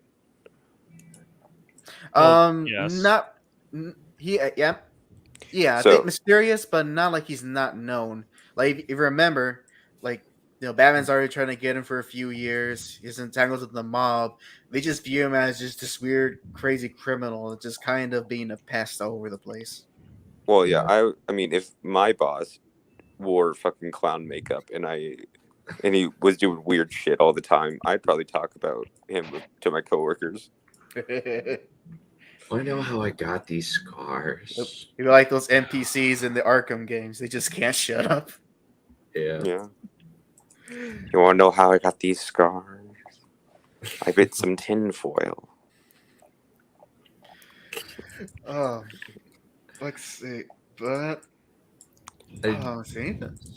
So Go ahead, the second scene that I actually wanted to criticize was when he was breaking out of the interrogation room. Yes. Yeah, there was a guy on the inside of the interrogation room rather than on the outside and with the door locked where he would be safe and where they can monitor this crazy delusional criminal. So Yeah, or just put him somewhere else rather than the place with broken glass, because that's what he uses to hold him at knife point. Yes. Well, it's like, why haven't you moved him to like a holding cell? Why is he still in the interrogation room also? That too. Anyway, I believe I interrupted someone. No, you're fine. Oh, and I was also going to say that also this is one of the few guys that he's like, oh, I bet I killed one of your friends. Do you want to know how much of a coward he was? God damn. You know, the dialogue for this rendition of the Joker there isn't any misses with him. No. They just didn't miss. Yeah. There's also you never get to savor the little emotions with a gun. They're too fast. That's why I like knives. Yeah. It's like, oh my Let her go. gosh, that's creepy. Yes. Let her go. What a poor choice of words. Yes. Poor choice of words.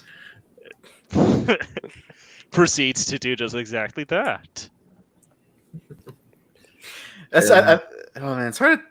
Is it hard? I find it difficult to think of this movie and not try to think of Joker. Yeah, it's very difficult to separate the two. Well, it should be called Clown Prince of Crime, not The Dark Knight at this point. Yeah, especially since, he kind of overshadows everything else. Yeah.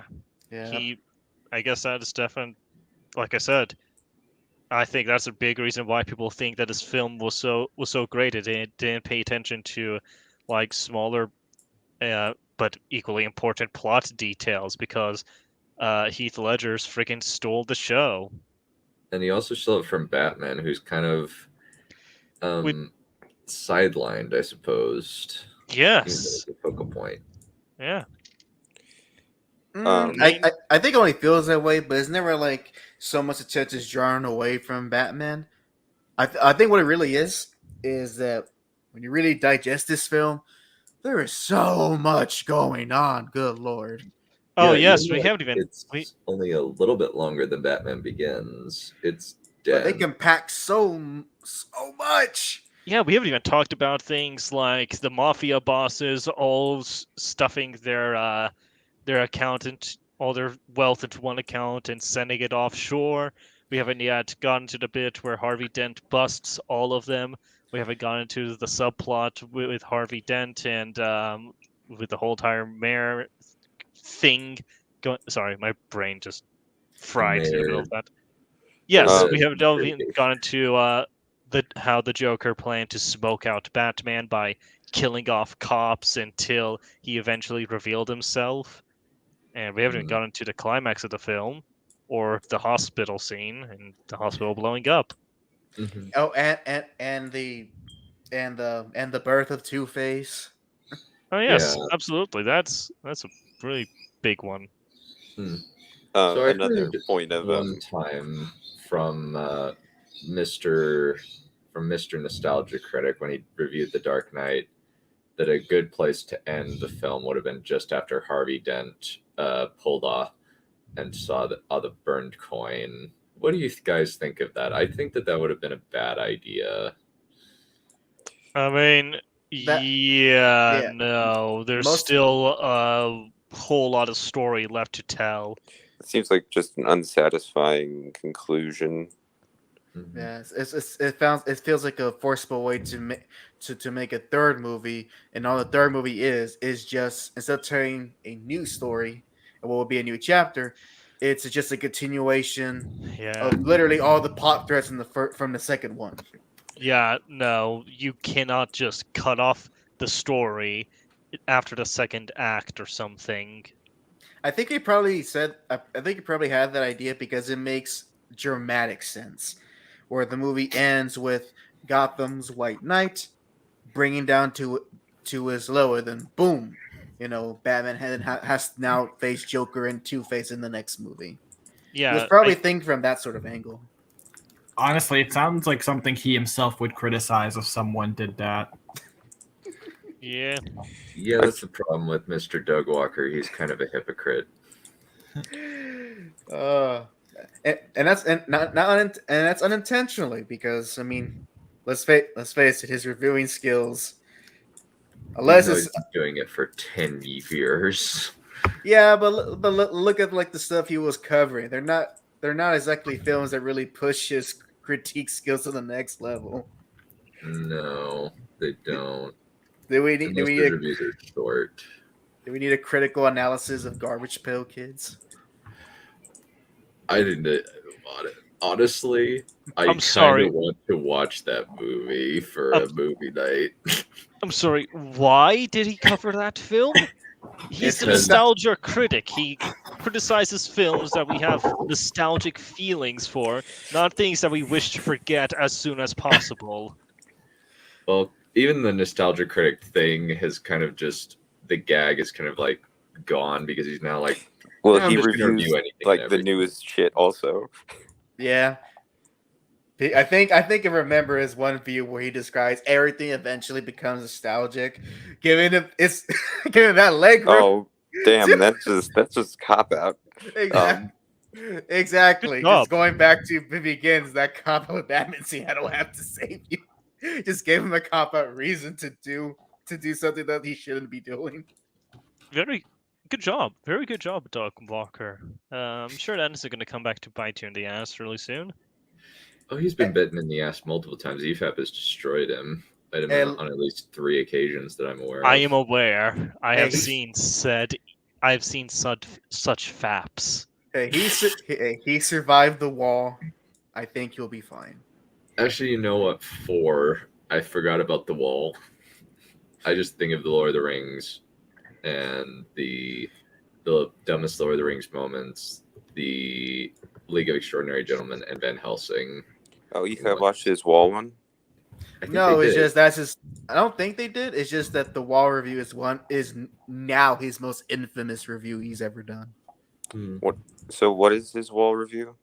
It's he reviewed the film associated with Pink Floyd's The Wall, Uh-huh. Mm-hmm. and it is not just a regular review. He ended up the review ended up being essentially a big parody of The Wall, with Nostalgia Critic singing Pink Floyd songs in parody form. Interesting. And this was immensely controversial. It was mostly controversial because it just sucked. Like it was just a very poor review, and also very So once again, this was controversial. and questionable CGI.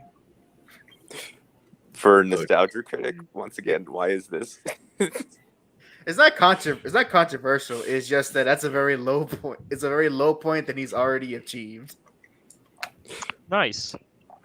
You know, one could say that's his Batman Robin. You could argue, which is saying a lot. No. Batman Robin's very fun.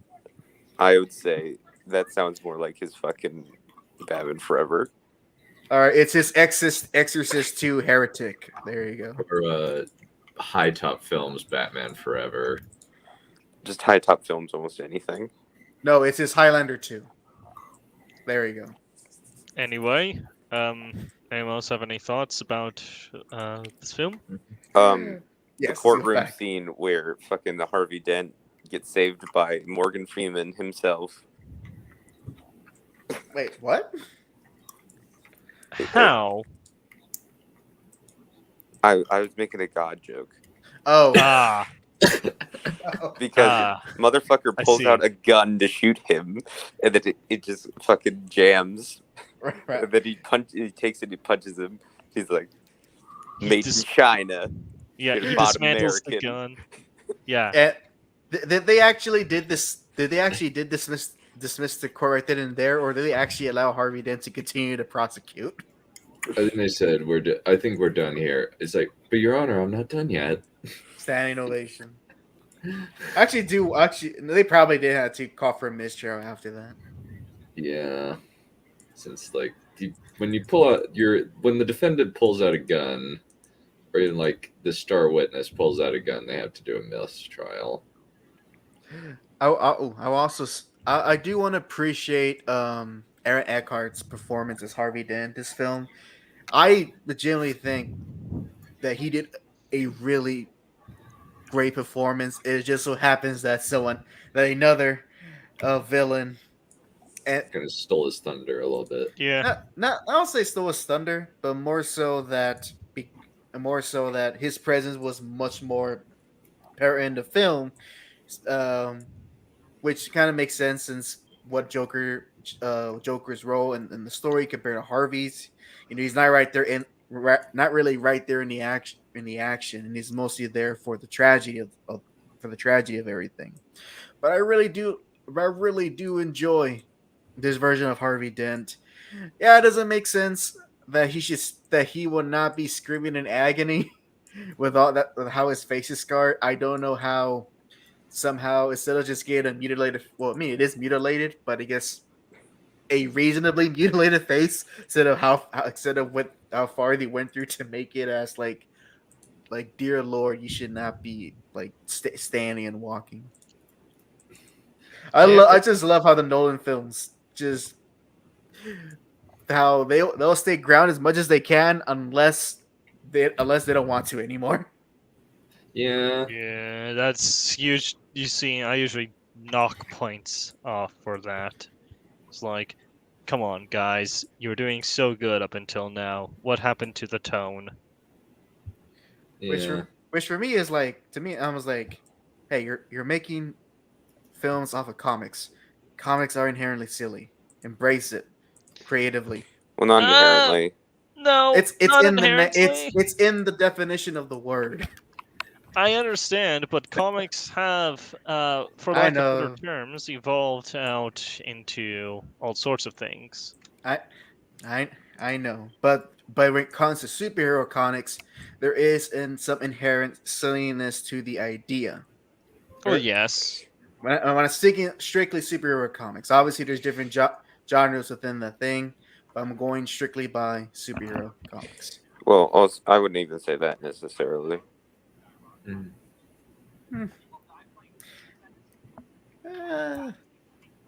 Fair enough. It kind Fair of depends enough. on the thing. Like I know that the Silver Age is considered like the goofy era.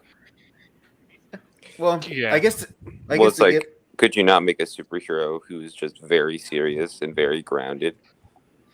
No, no they no did several times, actually. no. What I would say that no, you can take very silly concepts out there concepts and use it in a way that can still tell a very engrossing story, um, regardless even if it's a more darker tone. Like one, I'll make it short as I can because we can go back into the main topic. One idea that comes to mind was that in the Silver Age, there was a version of Batman. I believe it was from Earth. Was it Earth 3?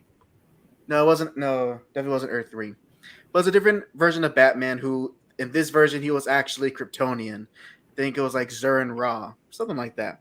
Like a very garish purple outfit. It was amazing.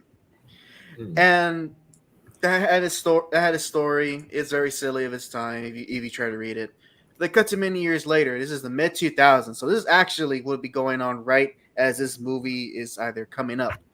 And for the comic nerds, this is during the Grant Morrison run. And he brings that concept together. He brings that concept back of this Kryptonian Batman.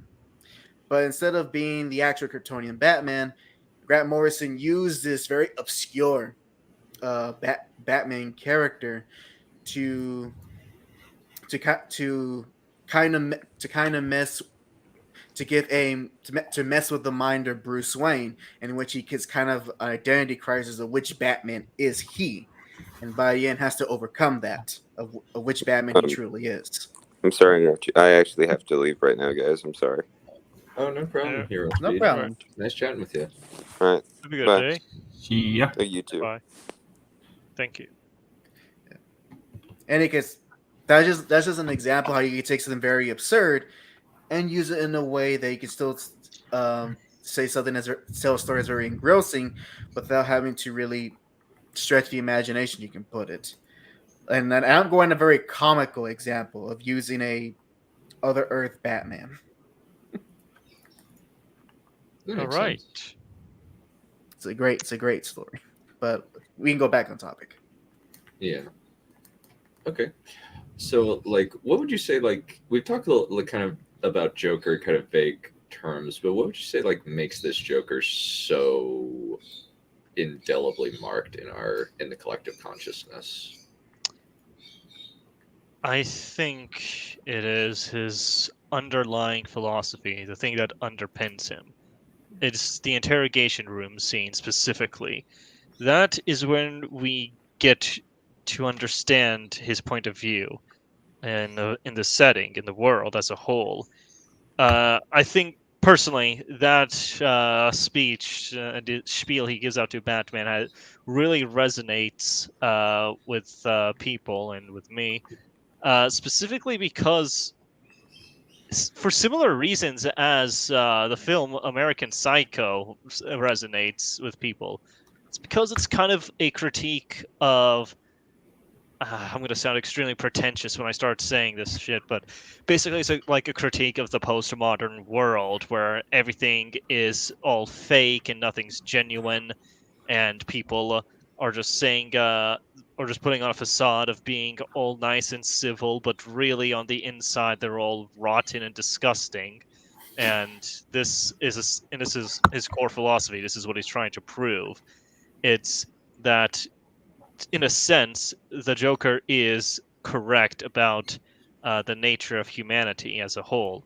That that once you start peeling away all the comforts that we all love so much, that we eventually revert into becoming savages.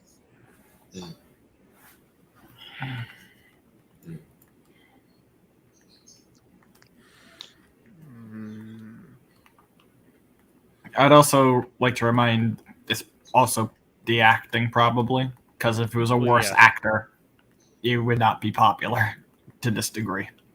Well, yes, absolutely. I'm more than happy to ramble on some more, but I'm trying to kind of correlate to what you're saying, because I think one of my main things that my personal critique of the film is that I think one of the things that makes, I don't deny that's a relevant topic, but one of the things that definitely will age this film as time goes on is definitely the, especially near towards the end when Batman unveils this machine in which he can track anyone's location through the use of their phones, and especially considering when this movie was released, there's no doubt a jab at the Patriot Act.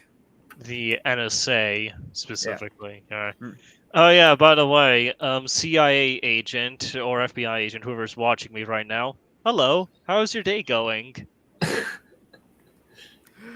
So, like I said, not saying that sort of stuff is not relevant today. One could argue it's even more, but because it's very focused on what was going on during that time in specifically American history, not the entire film, but certain aspects of the film just makes it, especially if you grew up or are very aware of that point in time of that period of history, it makes it feel like the film is very much trying to speak to the audience of that time, and eventually, that message will start to be less impactful as the years go on. Oh God, we have a porn bot in the chat. Oh yeah, I see it. What? We have a porn bot in the chat. Get a prawn bot. Oh, I see. Done. Congratulations, done. Killed them. Well, it definitely means one thing for sure, and that is you're now a big streamer. Done. Congratulations. It's a rite of passage to have a porn bot come onto your stream. Yes. Now we just need the Russian bots. Yes. But we already got those. Oh yeah, that's right. You're speaking with one right now. You think there's actually a Canadian in our server? Raptor's been a Russian bot from the beginning. Canadians. But as I was saying, I'm willing to kind of to compromise my viewpoint of that, because I guess when it comes to for my superhero fiction, obviously if the writer or the creator or the artist wants to say something through the story about what's going on at that time,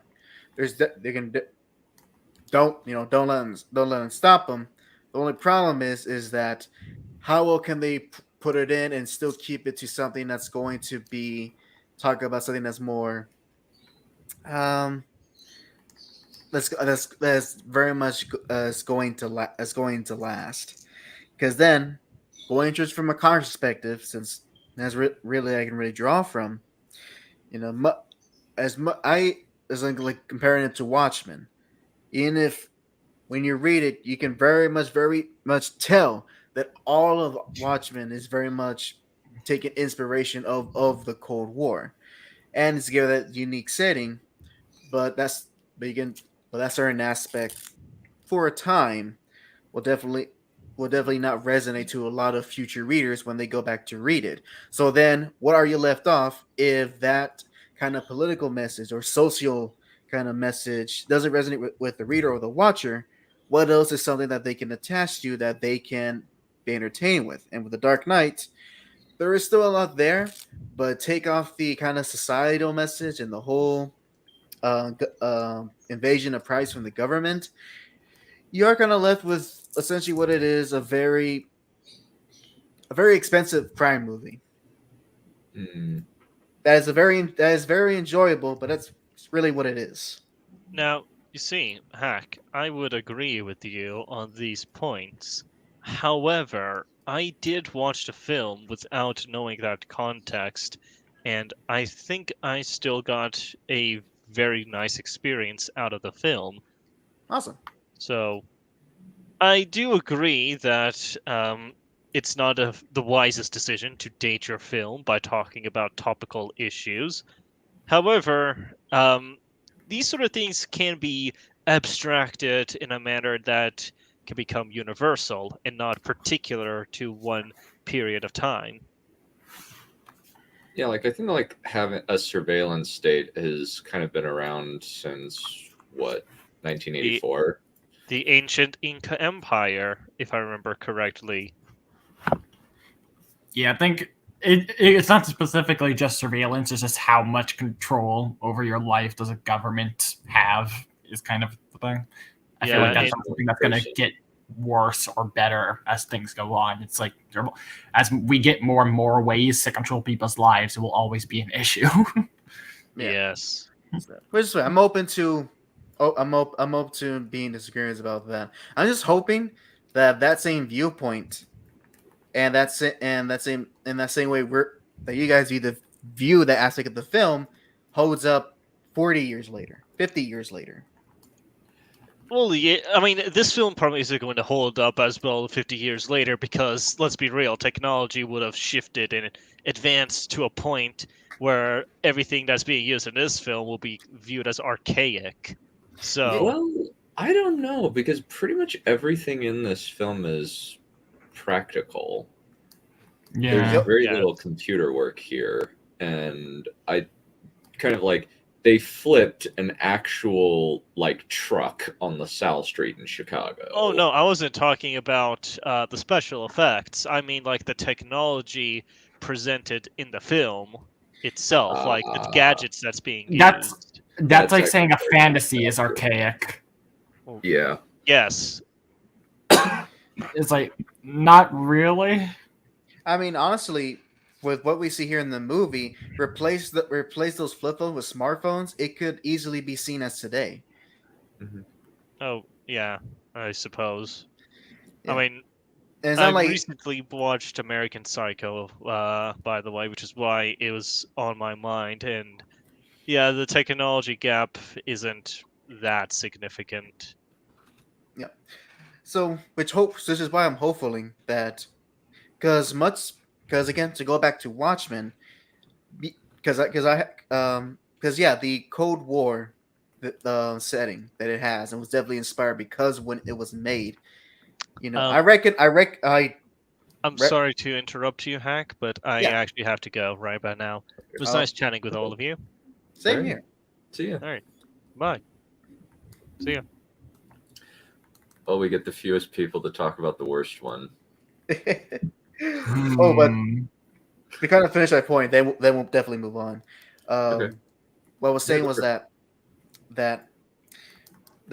even though, yes, I definitely understand, and I do have knowledge of what was going on during that point in time when that original Watchmen was released as single comics, not a graphic novel, or released on a monthly basis. The story that was still telling, which underneath it was a murder mystery, just with a lot more about it, and of course you get a very much deep exploration of the personal flaws of each of the heroes in that story, which I think is what Dark Knight really holds up, especially when you go into the character flaws of Gordon, Batman, and Dent, with Dent having the biggest flaw of them all. Yeah, where there's kind of an element of, I think, I was actually listening to this guy. He's kind of going through each of the standard works, Book of Mormon, Bible, Doctrine and Covenants, etc. And one thing that he said that stood out to me is that every time that everybody has a heads and everybody has a tails in terms of their talents sometimes represent an aspect of what is their greatest weakness. like somebody's great passion can sometimes cause them to act impulsively, even though they're able to inspire other people through their passion. And it's kind of a similar thing to where Dent, with him, he makes his own luck and cheats, but when there's no cheating anymore, he kind of loses all faith in anybody when his anchor is gone.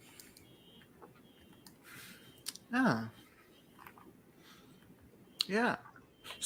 So then actually, and viewing the kind of the character strengths and weaknesses, what is it do you think that Gordon and Batman had that allowed them to, not that they didn't suffer any loss, but they end up going against their own values and morals, unlike Harvey did? I think with them, I think that their weakness would be their like focus. And the reason why I say this is because the reason why they lost was because they focused on the mob and didn't take the Joker seriously. The mob didn't take the Joker seriously, even. Mm-hmm. Yeah. And I think that would kind of be, they didn't see the smaller target as the more deadly the deadly opponent. So, and that's kind of one of the things I actually really do like about the Dark Knight, is that the reason why the Joker caused so much harm and damage that he did is because you could say the people who are in charge of Gotham's future, you could say, where it'd be the mob, or Gotham PD, or Batman, kind of so involved in their own external struggles that he figure like the Joker can come in and be that little monkey in the wrench that just kind of just blows everything apart. Mm-hmm. There's also kind of the thing of Joker very, very carefully looked at his opponents and then targeted their weaknesses in order to bring them down. Like with, especially with Harvey Dent. And then eventually, like, and he also like very quickly understood, no, this guy's a rat. He'll squeal ill when Batman gets his hands on him. I'm surprised he didn't try to do anything like that with Gordon, unless they just unless either the screenwriters either couldn't have time to have some sort of to do something for Joker to mess with Gordon, unless you count the fake death. I think the fake death, yeah, like since he does shoot at the mayor, but it seemed as though like Gordon was still a target. Good. Could be. I'm not sure. Not sure on that one. It's a little bit confused, a little bit vague. So yeah. I can't really make any statements one way or the other about it. Yeah.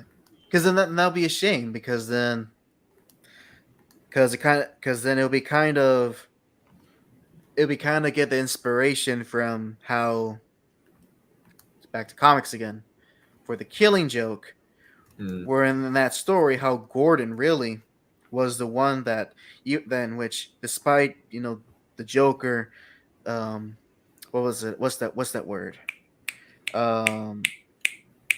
What's that word when you can't use your legs anymore? Cripples. Yeah, besides Joker crippling his daughter and then go to this, and then is then kidnapped and go to this torturous method, Gordon still stands by the end, even more so than Batman at the end of the Killing Joke. So I'm surprised, I guess, they're going to try to mimic something like that for the Dark Knight, to maybe show that truly, that between Dent, Gordon, Batman, Gordon really was the better man between all of them.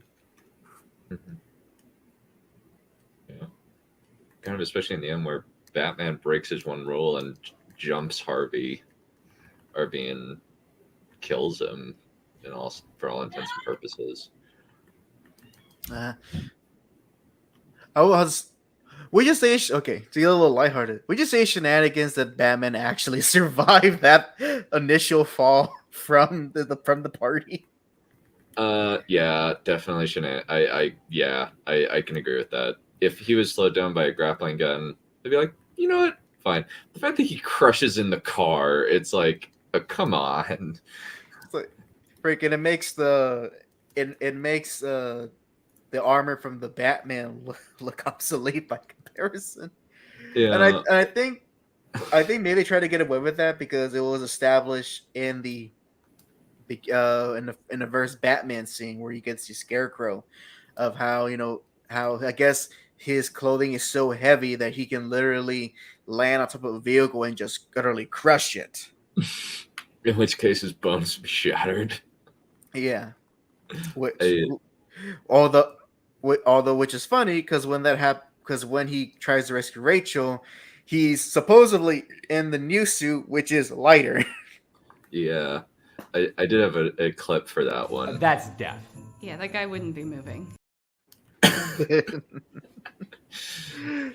I love the Home Alone doctor analysis. Where they just go through each of these things would kill this person. Like I said, the Nolan movies. Wow, they messed up a lot. The Nolan movies will be grounded until they literally cannot be grounded anymore. Yeah, I would agree. Alrighty.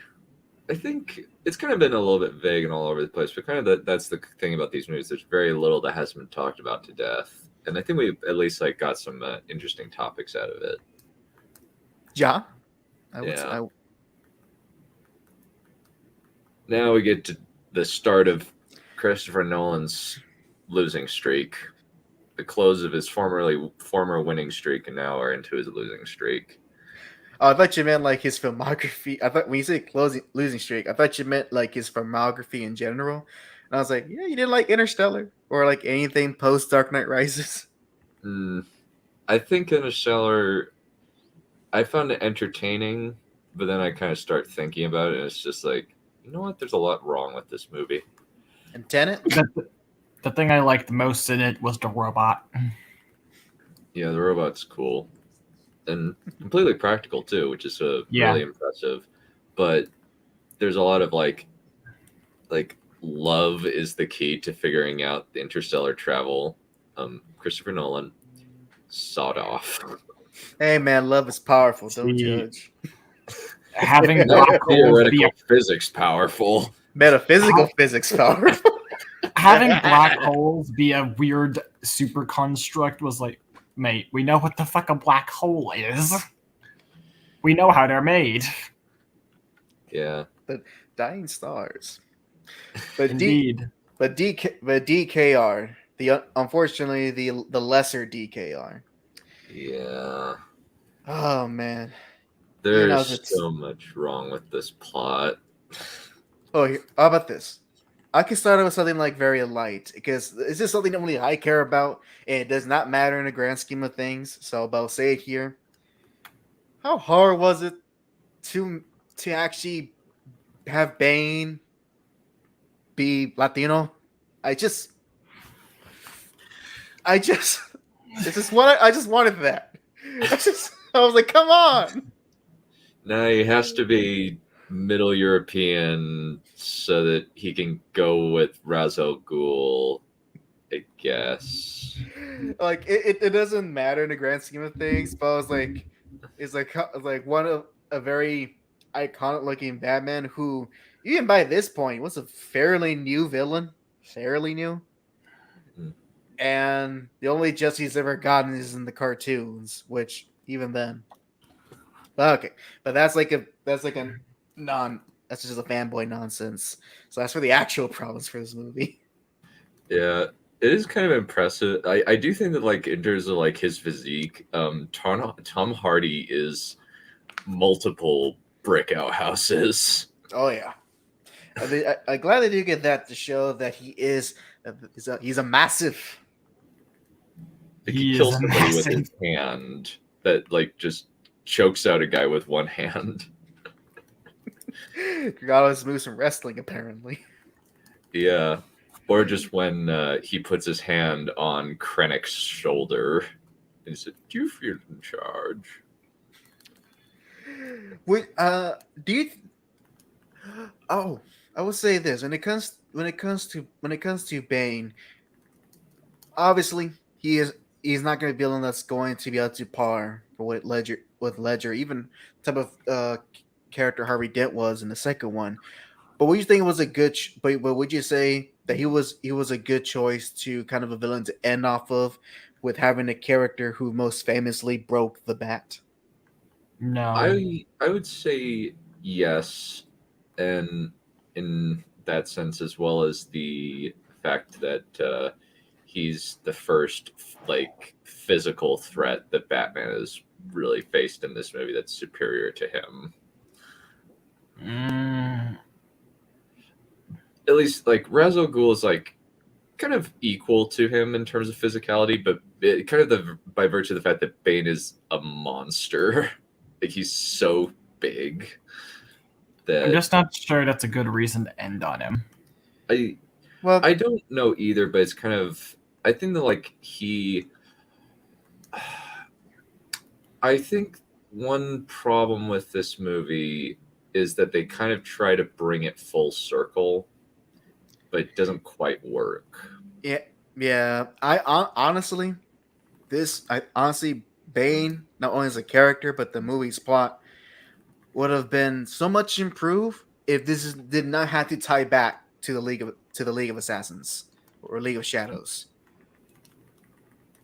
Because as far as Begins was, that was their ultimate end, and they never came back. And for Bane, and even as when I was remember watching the first time. Unfortunately, I haven't seen it very recently, but I still remember parts of it.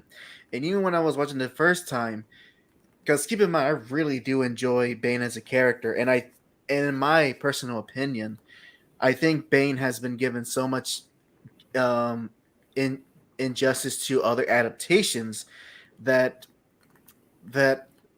he's never very much done well, because he's very much supposed to be a character. Yeah, that not only is he just a physical force for Batman to take on, but he is also someone who is extremely cunning and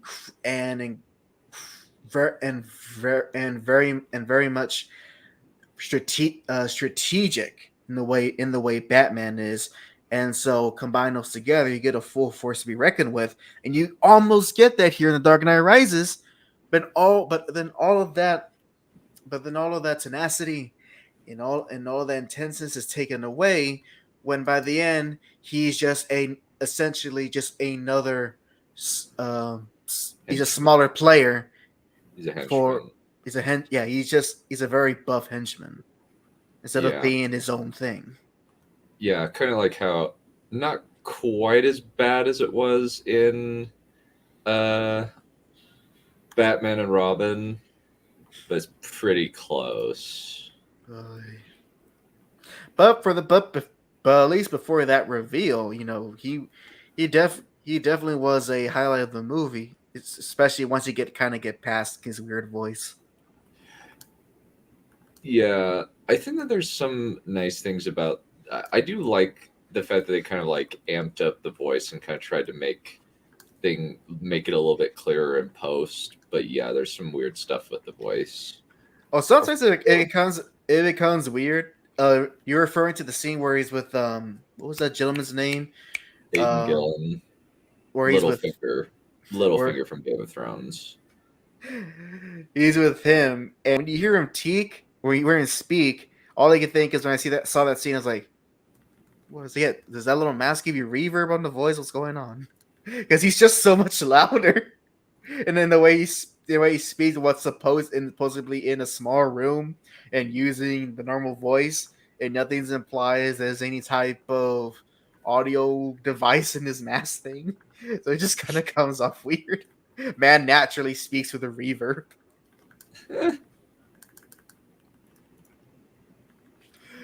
Yeah. Let me see. Batman is apparently a shut-in, which is kind of like, wait, what? That's not Batman. I mean, wouldn't do this. he did have to go into hiding after the events of the Dark Knight.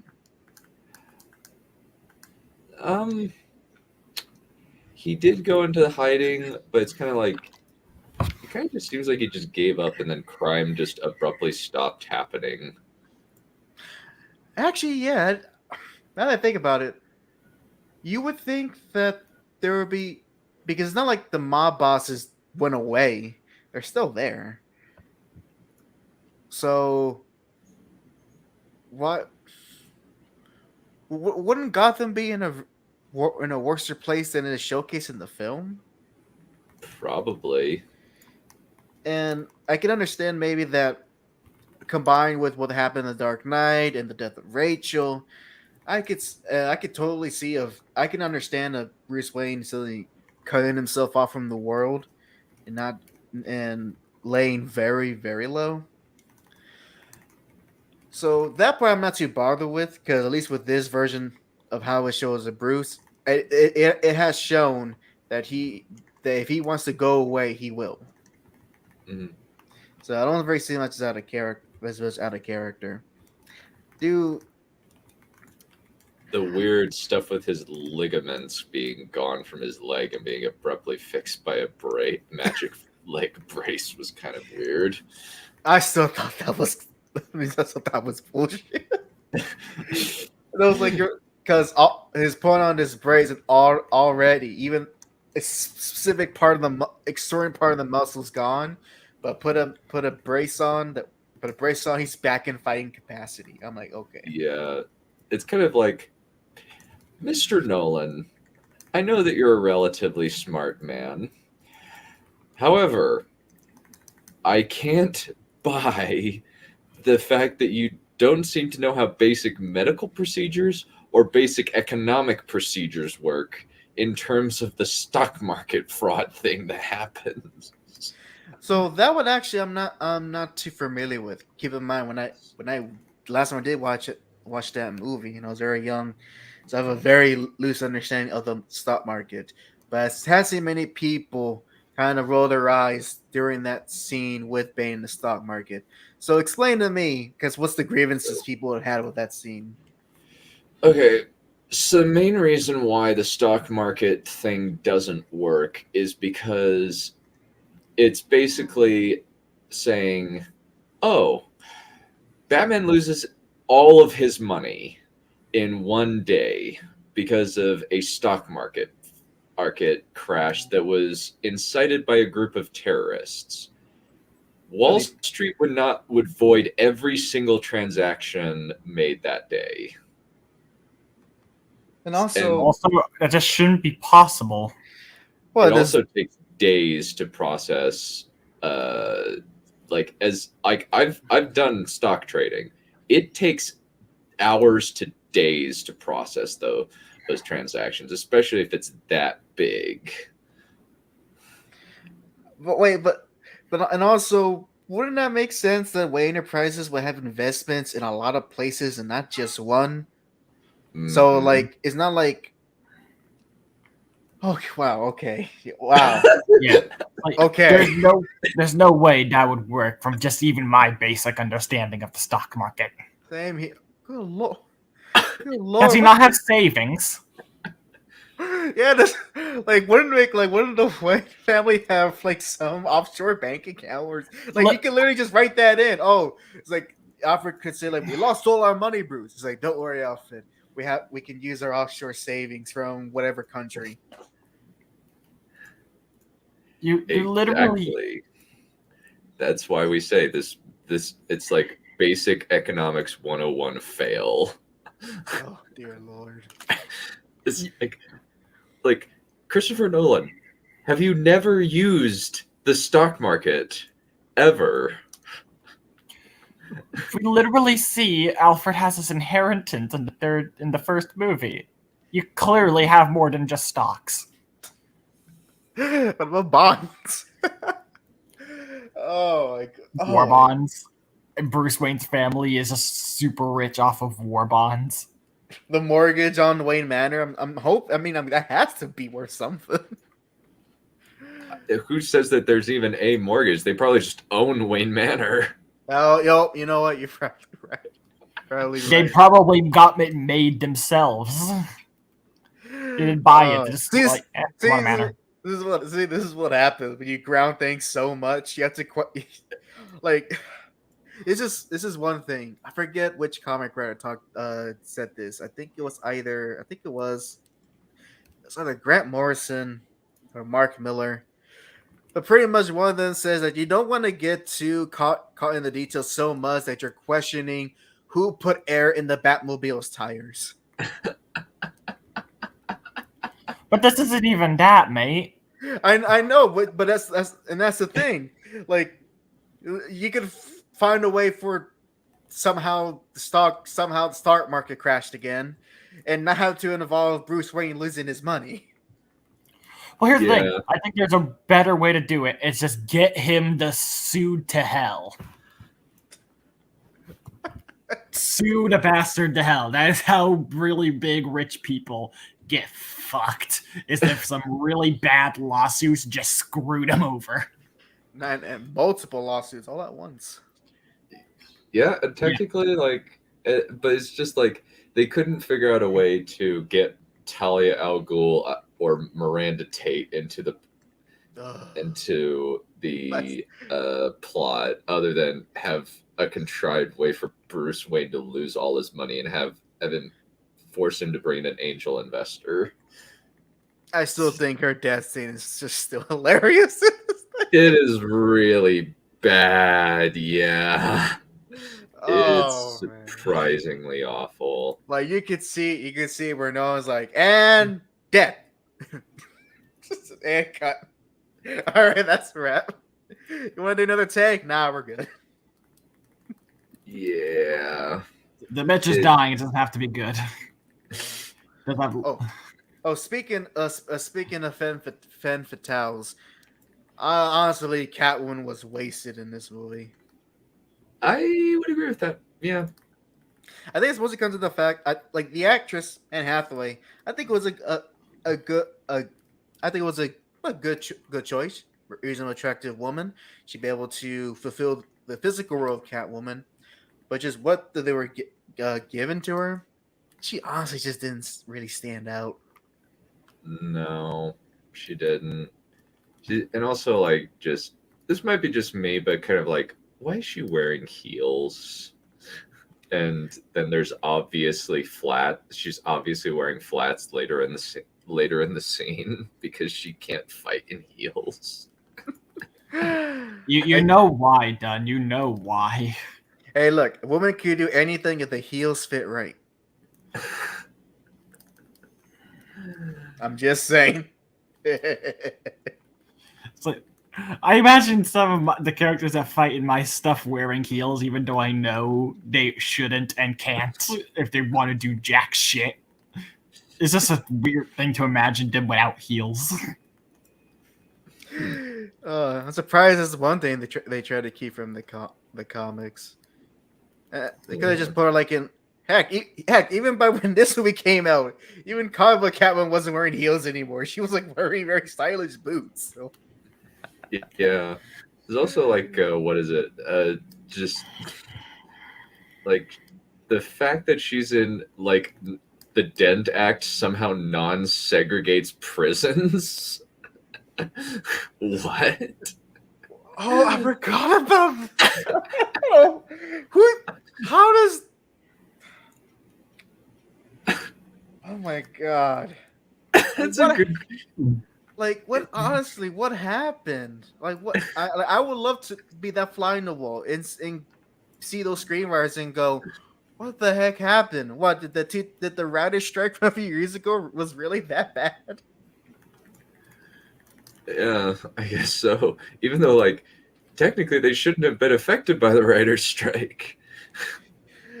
Oh man, do you think then? I guess because obviously we'll never know the true answer of how the script came to be. But do you think maybe this film's, I guess, overarching problem that leads to everything, Prombots in the chat, is the fact that this film was that Nolan was really trying to be so ambitious to conclude his trilogy that he, to use a phrase, missed the forest for the trees.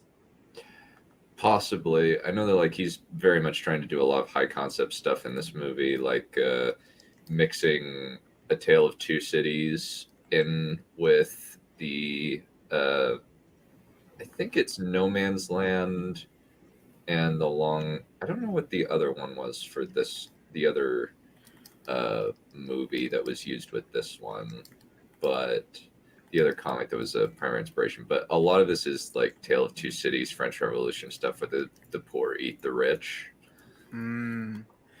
Oh, I can see now. He was trying to do that with No Man's Land, which Gotham suffered like a disastrous earthquake, and probably where the story Bane came from, Nightfall. Nightfall, and oh yeah, now I see Nightfall and No Man's Land. Like I see the Nightfall influences. The problem, only problem is that if you want to use like ignoring the whole Azrael aspect of Nightfall, and as a lot of things going on with the Bat family, the whole thing of kind of Bane's plan was that he wanted to overwhelm Batman as physically as much as possible, which why was when you read that story, crime was just so rampant that Batman he couldn't obviously can't be everywhere at once, and he was so worn out that again showing Bane's cunningness that Bane struck Batman at his absolute lowest and weakest. And when you read the story, it was actually in the freaking Batcave. Yeah, wasn't it? Like he actually figured out where the Batcave was. Yes, and like beat the man in his own house. God dang it! And here, didn't they just fight in the sewers? Yeah, right under Batman's armory, and he ends up taking like 6 tumblers or something. Oh, that's right. I guess Bracewood had spares. I guess I guess that makes sense. You don't want to put all your eggs in one basket, but it just doesn't. It's just not as impactful. Like it's one thing to do it in the cave. It's one thing to do it in your own house. Yeah. Oh, but and then we get to like Catwoman betrayed me. Batman's kind of dumb in this movie. He's kind of incompetent. Which is surprising that anything gets done in the movie, and also remember the very extraordinary character of Blake. Yeah, there's some Mary Sue aspects of him. Yeah, I could see it. Like he's very much a pure and flawless individual who is gets preferential treatment. Like he somehow figures out that Bruce Wayne is Batman through, you had that look in your eye. You're an orphan like me, i.e., you're Batman. It's like, that's BS. No. That does not make sense. How did you know Batman's an orphan? Because of the look in his eye. No, it's like, you're Bruce Wayne because you're an orphan. What? Yeah. Honestly, like, I get Nolan doesn't like the concept of Robin, despite the fact Robin's is just as important to the mythos as Batman himself. But I digress. Why doesn't he like him? I don't know. It's just, I guess, association with the 60s show.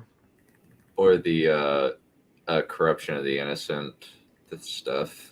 Yeah, or he just doesn't like the concept. But the point is that if you want to pass off the mantle, you could make a character to show that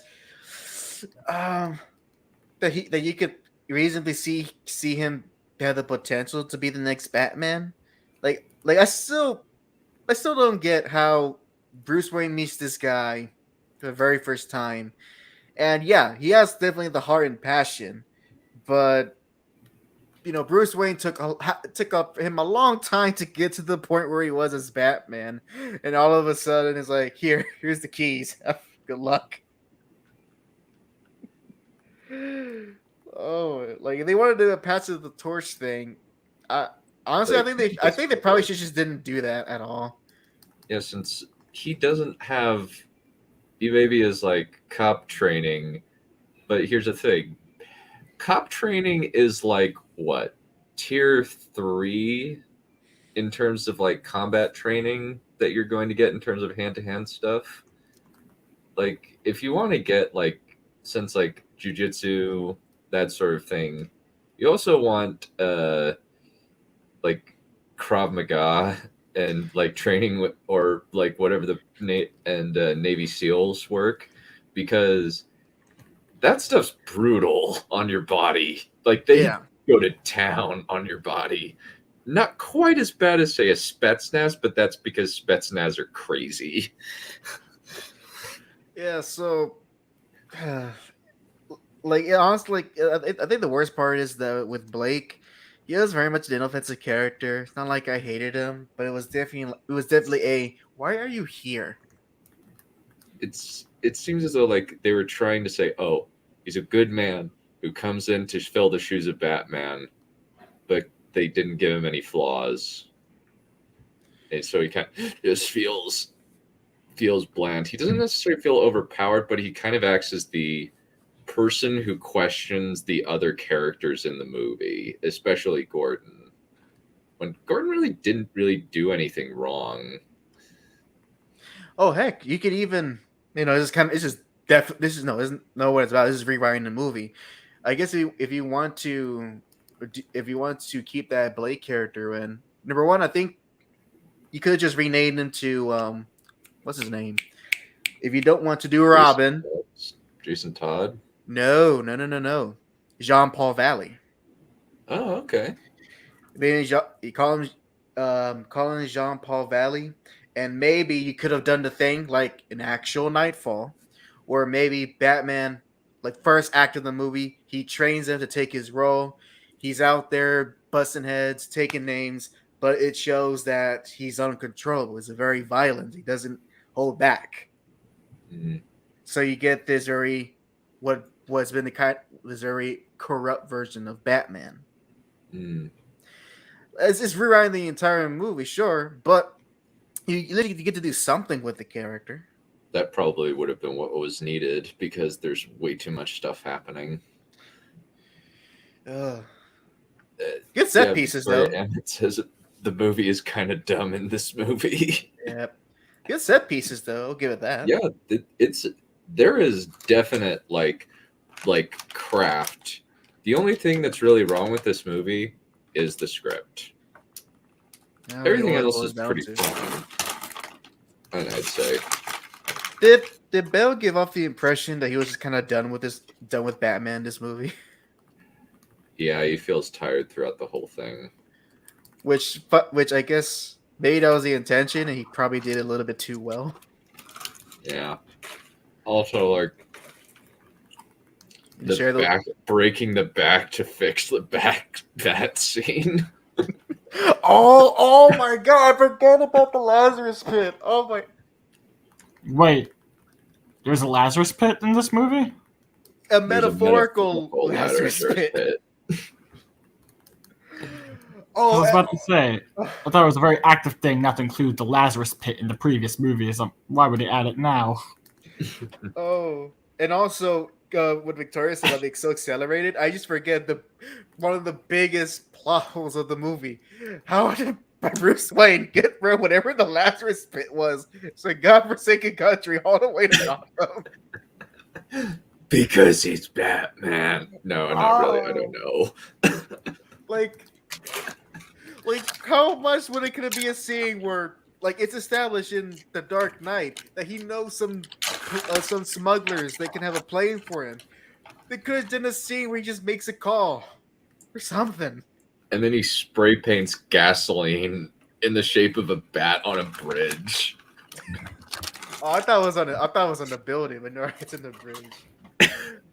I don't know. Is it sillier than in the 2003 Daredevil movie where a blind man poured gasoline on the street with showing his insignia?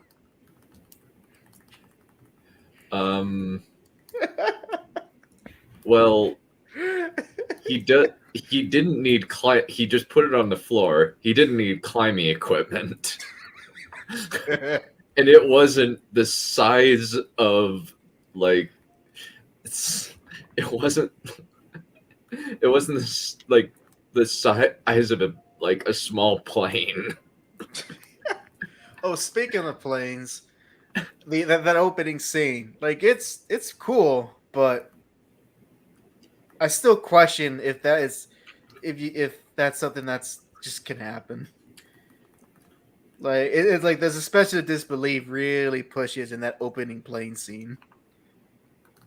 Yeah, it's like, how do they survive? Like they just come in guns blazing and just start shooting. How do they know they won't kill their boss? Oh my gosh. Or like just so many things can go wrong. Like why is the plane like falling apart when it just turns over? Wasn't the idea was that it was steering too hard and it broke the wings or something? Maybe. I'm not sure. I'd have to look up the aerodynamics of that, but it's just kind of like, wow, this is really quickly falling apart. And like so many things could go wrong with this.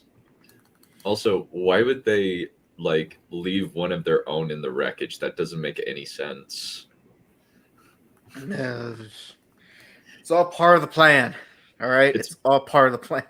I guess it's meant to illustrate like how fanatical Bane's followers are, but it's kind of makes him look dumb. And kind of by the end, it's revealed, oh, he is dumb. Great. Hey, So it all makes sense, I suppose. Hey, you gotta fulfill Ra's al Ghul's destiny somehow. I am here to fulfill Ra's al Ghul's dream. The way he said that line, I was like, serious? So basically, Bane is just a loser for a better villain and a weaker villain.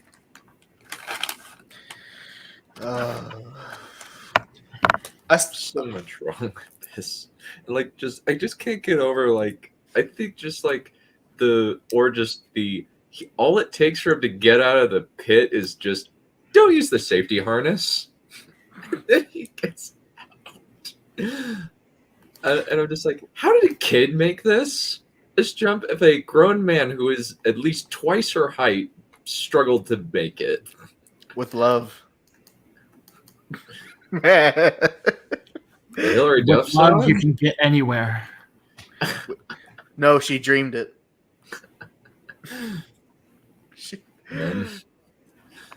And just like the whole like misdirection mystery box stuff with Bane, and then turns out it's Talia. It's just like,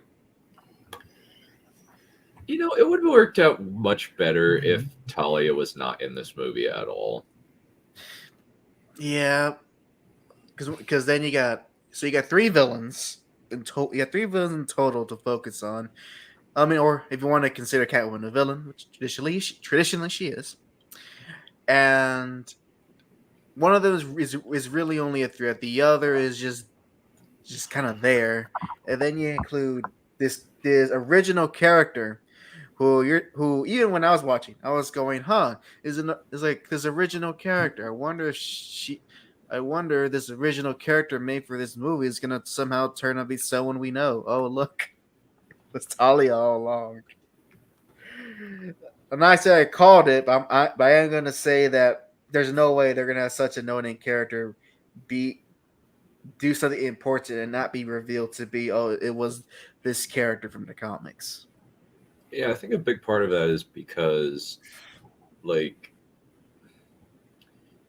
I think that it was kind of just obvious from the beginning that something weird was going on with this Miranda Tate. Like, especially since, like, Marion Cotillard is she's kind of typecast at this point. She pretty much just plays either crazy or femme fatales. It's the eyes, man. It's the eyes. Yeah, it's the creepy eyes. Also doesn't help how fast Bruce develops a relationship with her. It's Yeah, like, God, abruptly it seems like they don't like each other, and then abruptly they're just screwing on the. it's like, oh, it's like, huh? It's like, huh? It's like, oh, it's one of those. But Yeah, I actually have a clip for that. Where is it? I have a clip right for that. And then they fuck!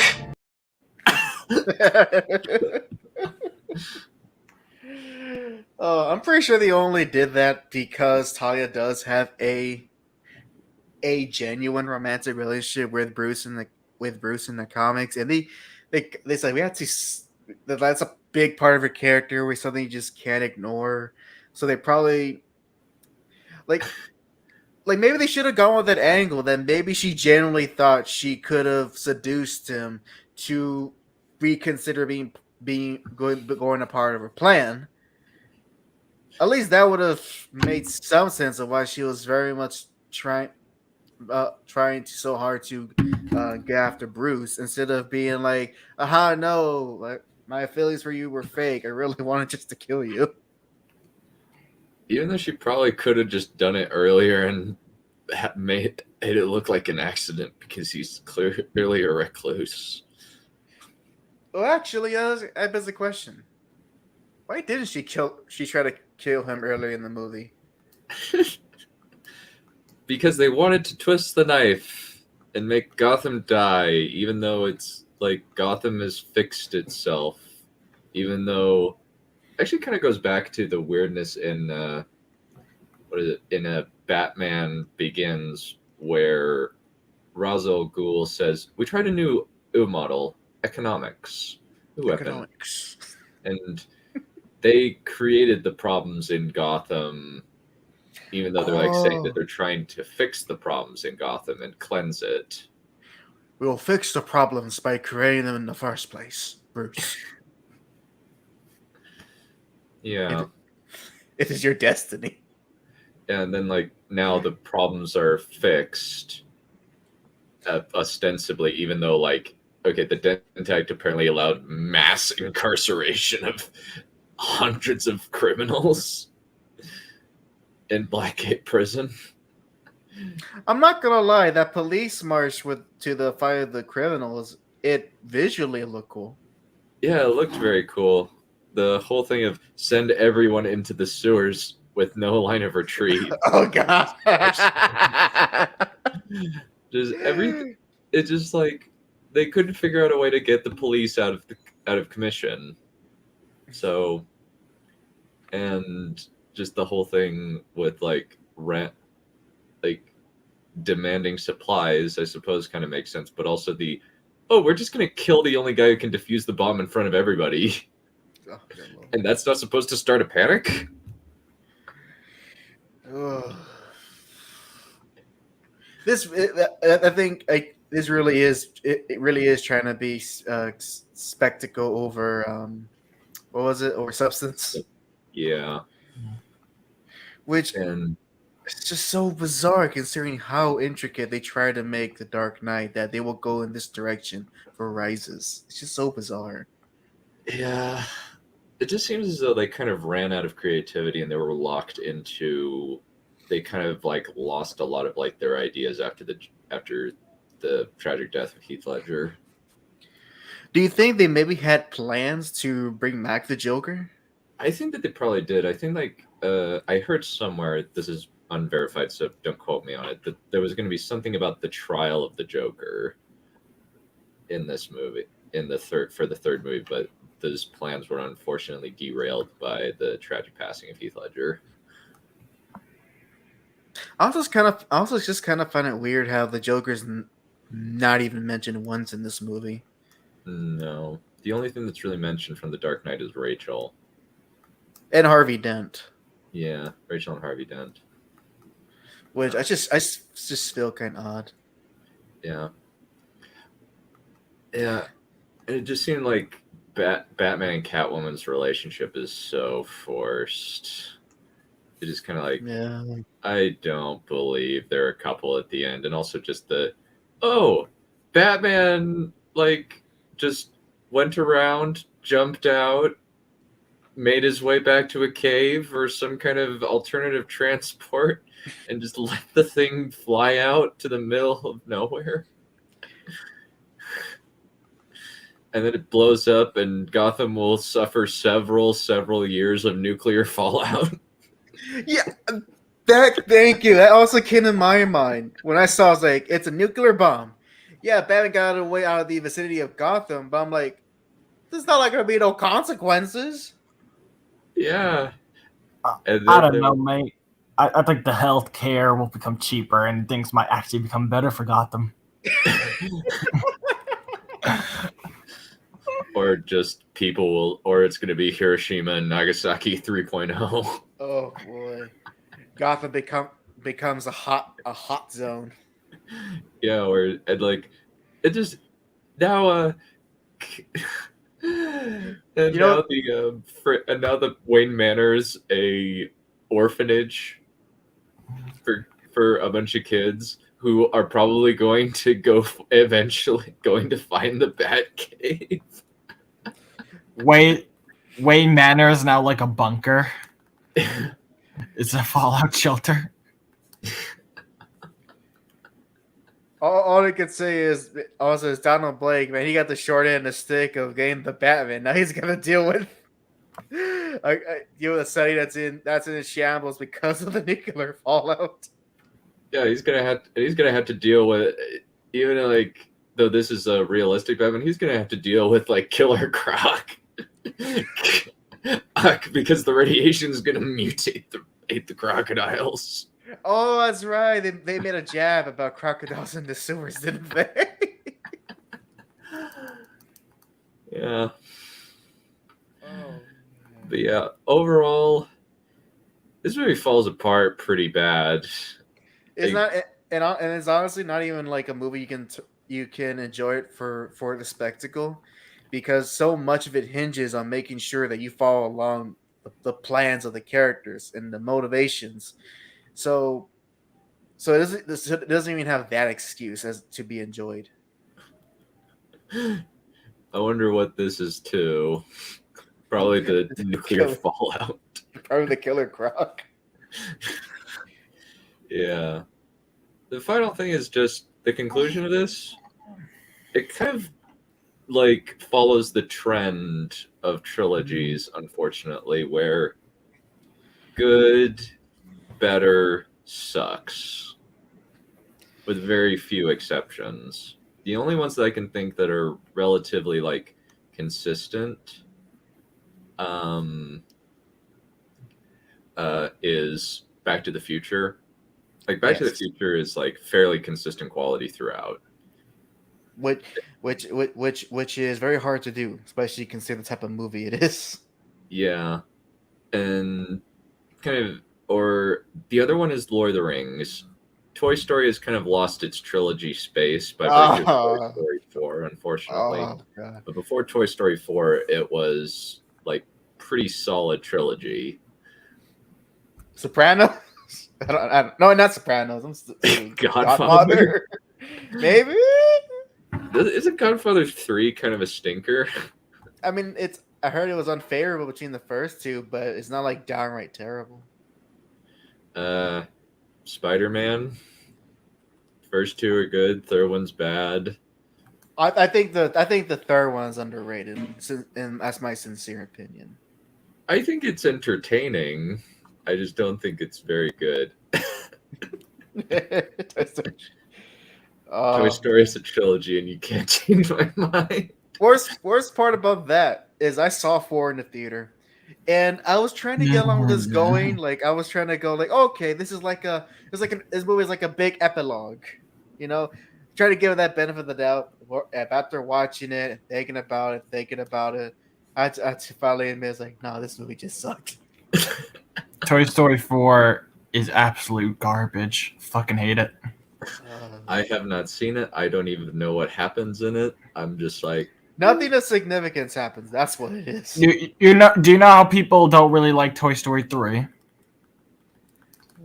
I'd heard the opposite, that a lot of people like Toy Story 3 to us and they just kind of They- thought the end was a little bit corny. Was the only thing that I'd heard. No, the ending Actually, was we're- appropriate. Yeah, the ending was good. It's normally the rest of the movie that's criticized. Like a good ending to a good for the trilogy, and it fucks with that ending terribly. Oh yeah, 4 really just pretty much goes against what the type of message 3 was going for by the end. It really did. They also just don't know how to use what they have because they wanted a strong female protagonist in the Toy Story franchise, and they decided didn't use Jessie. Yeah, they didn't use Jessie. They used the fucking shepherd, Bo Peep. Bo Peep. Yeah, who compared to the first 2 movies, that's where she's she's essentially a completely different character. Yeah, they They completely actively- wrote her. It's an act of retcon with the fact that she's not. She has she's made out of porcelain, and this one she acts like a doll. Oh, Like she is very maneuverable. I think one of that movie's biggest sins, though, for Story 4 was the fact that they did not use any of the ensemble cast to any importance degree, even freaking Buzz Lightyear. And I felt like he regressed in that movie. I'm like, Buzz, why are you having this weird character arc? Why are you questioning your confidence or ability to make decisions? When has this ever been a thing with you? It's just I kind of appreciate it for the fact that they can't fuck with the other characters as a thing. Remember that they didn't touch them, therefore they're fine. Well, that's because a few of those characters' voices are dead. You because rat. the voice for Mr. Potato Head, Don Rickles, he's gone. The voice Slinky. Yeah. The voice for Potato Head is dead? No. I like Potato Head. Everyone loves Don Rickles, but he's gone now. Yeah, he died in 2017. Oh. Great roaster. You should check out his videos. Great roaster. Yeah, I'm remembering the scene I love most where he's just listening to the radio and being like, Mrs. Potato Head, Mrs. Potato Head. Hey, I could dream, can I? He can dream, and it came true. Oh, my favorite had to be, hey, look, I'm Picasso. Hey, I say, I get it. You uncultured swine. Oh, I didn't realize this, but the actress for Barbie in the Toy Story movies is Jodie Benson, the actress who's most famous for playing Ariel. Oh. Really? Yeah. That's nice. That's good. She gets to be in another Disney property. Good for her. A good one. Are there any other trilogies that actually stay consistently good quality? Kung Fu Panda. Yeah. Kung Fu Panda, yeah. I agree. I heard the How to Train Your Dragon's true. Yeah, How to Train Your Dragon. No. How to Train Your Dragon 3 is bad. Really? Oh, I would like to debate on that one because I really like that one. Okay. That'd be interesting. Yeah, I have a friend who has she's said if we ever make her watch it, it'll only if she's allowed to scream and rant. And we were like, that's why we're making you watch it. Oh, okay. Here's another trilogy, and bear in mind, I say this with complete understanding what these movies are, but the point is that they remain consistent quality. You ready? The Rush Hour films. I don't know what that is. You don't know? Probably, I gotta stop. yeah. I gotta stop. I know I'm not gonna be like that. All I can say is, you like your buddy cop films? Yeah, I like some buddy cop films, yeah. Do you mind movies from like the late 90s, early 2000s? Some of them are pretty good, yeah. All right, now do you like Jackie Chan? I do like Jackie Chan, yeah. And do you enjoy the irreverent humor of Chris Tucker? I wouldn't mind it. So you have seen Friday. Good. I think I've seen bits of what's the movie? Good Luck Chuck. Well, that's Dane Cook. Wrong person. No. Yeah, that's The point is, like, if you're looking for just a low bar fun action comedy, the Rush Hour movies consistently achieve that goal of low bar action comedy, but yet still somehow grow their characters. Well, at least the two main leads as the series goes on. Surprisingly, I guess the Transformers movies were progressively worse. Those are pretty bad. Those are pretty similar quality. Thank you, Victoria. Thank you. I'm glad. I feel like the only weird one talking about Rush Hour. Yeah, I've heard about Rush Hour, but I haven't gotten the chance to watch it. I'll have to put that on the docket. I know like we're gonna be watching like some bad comedies for a little bit. Like since I put a poll up, it's like, you want to vote on some bad comedies? And I just put up a bunch. And the inevitable things were Aladdin 2019, Cat in the Hat, Ghostbusters 2016, and Your Highness. And I'm really excited for Your Highness. Now, why does that sound familiar? It's a stoner humor D&D fantasy film with no. James Franco and Danny McBride as brothers. Oh no! Wait, let's see. I may have seen trailers of this. Late nights at Comedy Central. What if he got her cookies? I don't want to think about that. But what if he butt screwed her? Oh, wait, Your Highness. There you go. Yeah. Yep, I definitely see trailers of this movie late nights at watching Comedy Central. In between trailers of Bucky Larson. Yep. You should add We're that to the watching list. that next week. Naked Gun. Ooh. Yeah, Naked Gun. Yeah, I've only seen bits of it, but yeah, I think that would probably count. Yeah. That, you know what? Yeah, they're very, very consistently good, good comedies, and there's only 3 of them, and I think the only dated thing about them is that you really gotta leave behind what OJ did. Kind of, I suppose the what is it? Captain America trilogy. It's definitely the strongest of the main MCU movies that have trilogies. Yeah, since like Thor, the middle one's really weak, and there's a lot about Ragnarok that's kind of like up to your preference. I suppose is the kindest way to put it. For me, Thor, the first Thor movie is the only one that's I find enjoyable to watch. Dark World was just abysmally boring. I couldn't sit through, and Ragnarok was fun the first time. It does not hold up in repeats, and I can only and this only really applies to comic fans. But I'll say this: you guys were robbed of what could have been a very epic Thor story with Ragnarok. And also, we're robbed of Planet Hulk and World War Hulk, which I would say is a pretty hefty crime, since I love the story of World War Hulk and Planet Hulk. That's a really cool story.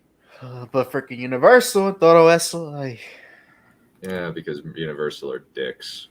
Do they still hold the lights? Like, what are they doing with the Hulk?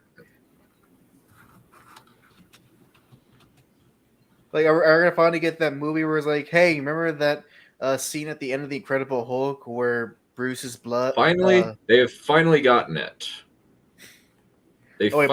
Marvel finally got the Hulk back in 2020. Oh, good. Oh, good. Too little, too late. Yeah. Wait. Oh, what is this? It's I'm getting 2 different things.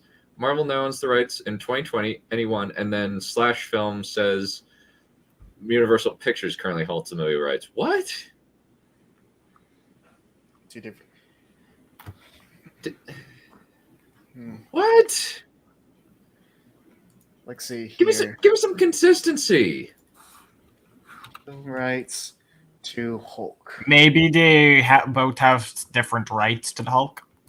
Notice I mean, I guess it depends, like for film or television.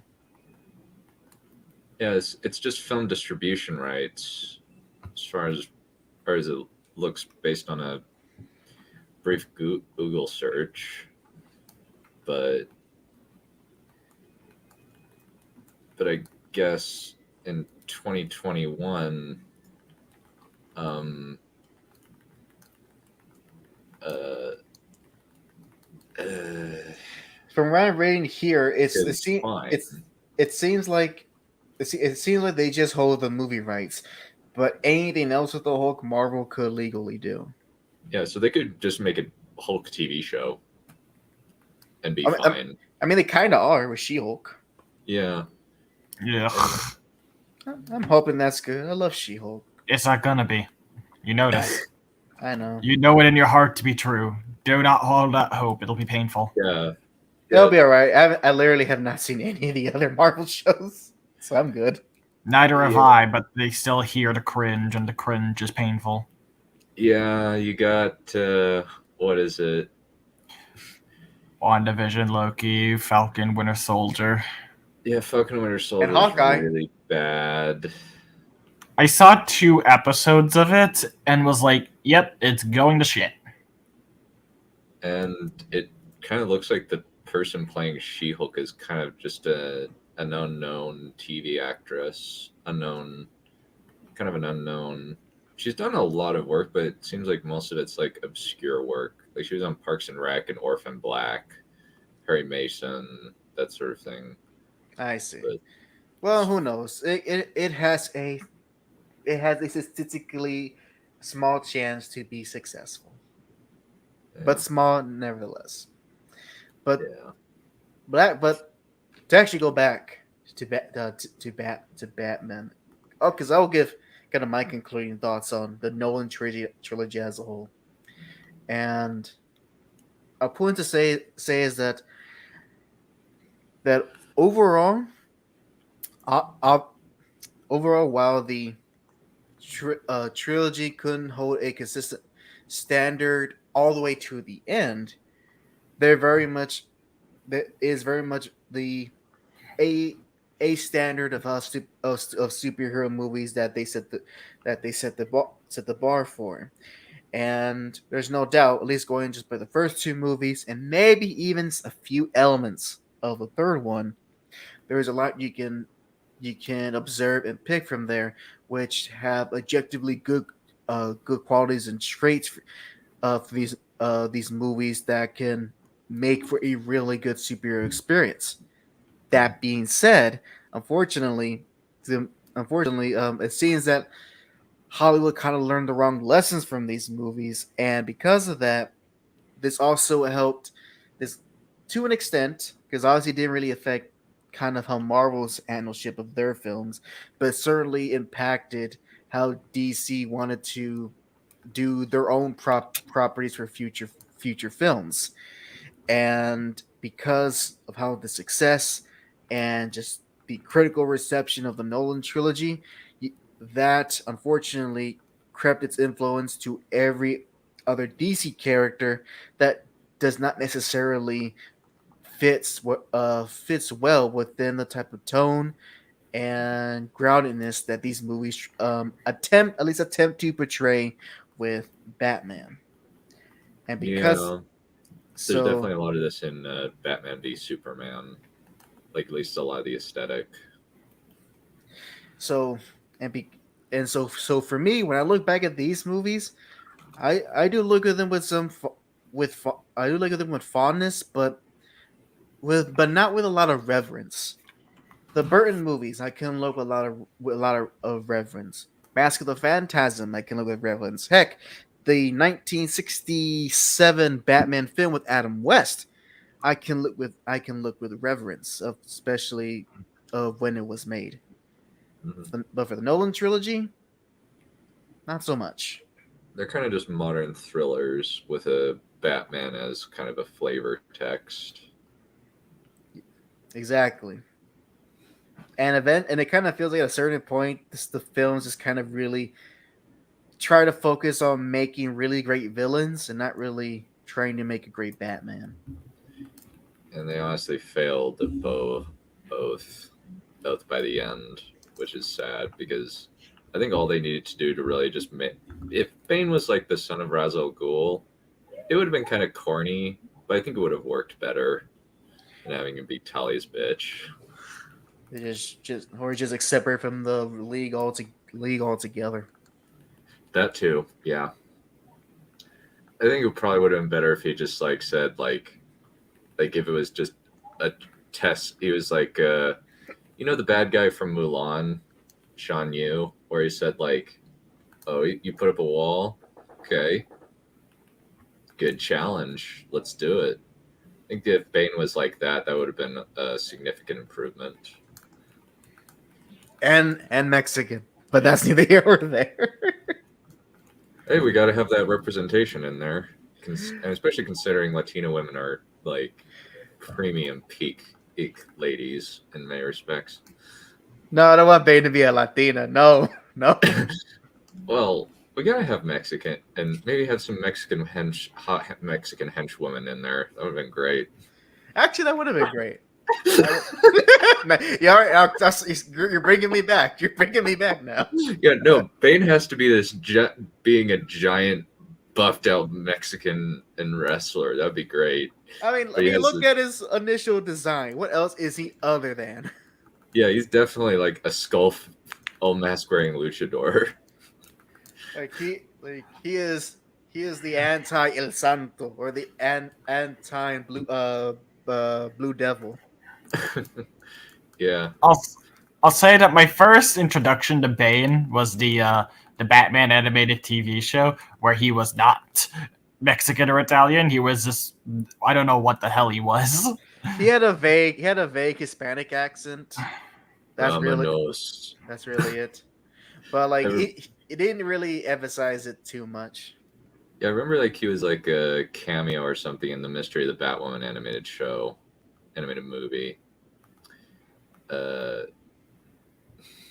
I think his only big presence was Rises, but other than that, the Batman and Robin. Yeah, and the Arkham games, and I mean, if you want to count big presence, being a comedic character in the Harley Quinn show. I have heard very mixed things about that one. Same. Well, I'll put it to you this way. Do you like random over the top humor with tons of gore and swearing? Depends on presentation. Context. Yeah. All right. Well, have some of that while trying to be a DC show, making fun of the DC world and DC characters. Sounds like a train wreck. Yeah, it's trying to be it's like trying to be a parody show, but it's not a parody. But it's hard to be a parody when you're using the characters you're parodying. Mm-hmm. That's what it kind of feels like, honestly. This is a very good point, actually. Batman is so empty. I'm Batman is kind of all he provides. Every other character has great lines, see the world burn, and movable object long enough to live on to become the villain, said by random, etc. Yeah, that's actually pretty accurate. The Batman doesn't really have that many like good lines in these movies. True. Also, the voice is incredibly memeable. Oh, it took us 3 hours to mention the voice. Where are the other jacks? Oh my gosh! It was hurt honestly he should have just kept the one from Begins. It was serviceable. Yeah, and like never like you have full bail, Batman. Never go full bail, Batman. I think the only line I could think of is when, which even then I can't even say verbatim, is where he tells, like in Rises, one of the few genuine good moments, is where he tells Gory that sometimes what people need is like someone to put a coat over a little boy and tell him that he's gonna be okay. Yeah, but which is kind of like I guess I guess Gordon only did that to one little kid because he immediately identifies him as Bruce Wayne. Well, I think he probably identified him because Gordon said the exact thing to Bruce. So I guess that's how he figured it out. If my And he memory is didn't say that correct. to every other kid who lost his parents. That was it. And But yeah, there actually is a lot of very iconic Batman lines. Like, he honestly, think about it, you kind of get like, except for the first movie where it's all focused on him, he really does get shafted in the sequels. yeah. I think probably because like he just gets overshadowed by all the other elements. Like Heath Ledger kind of blows Christian Bale off of the stage in many respects, and I think like Aaron Eckhart also does that as well.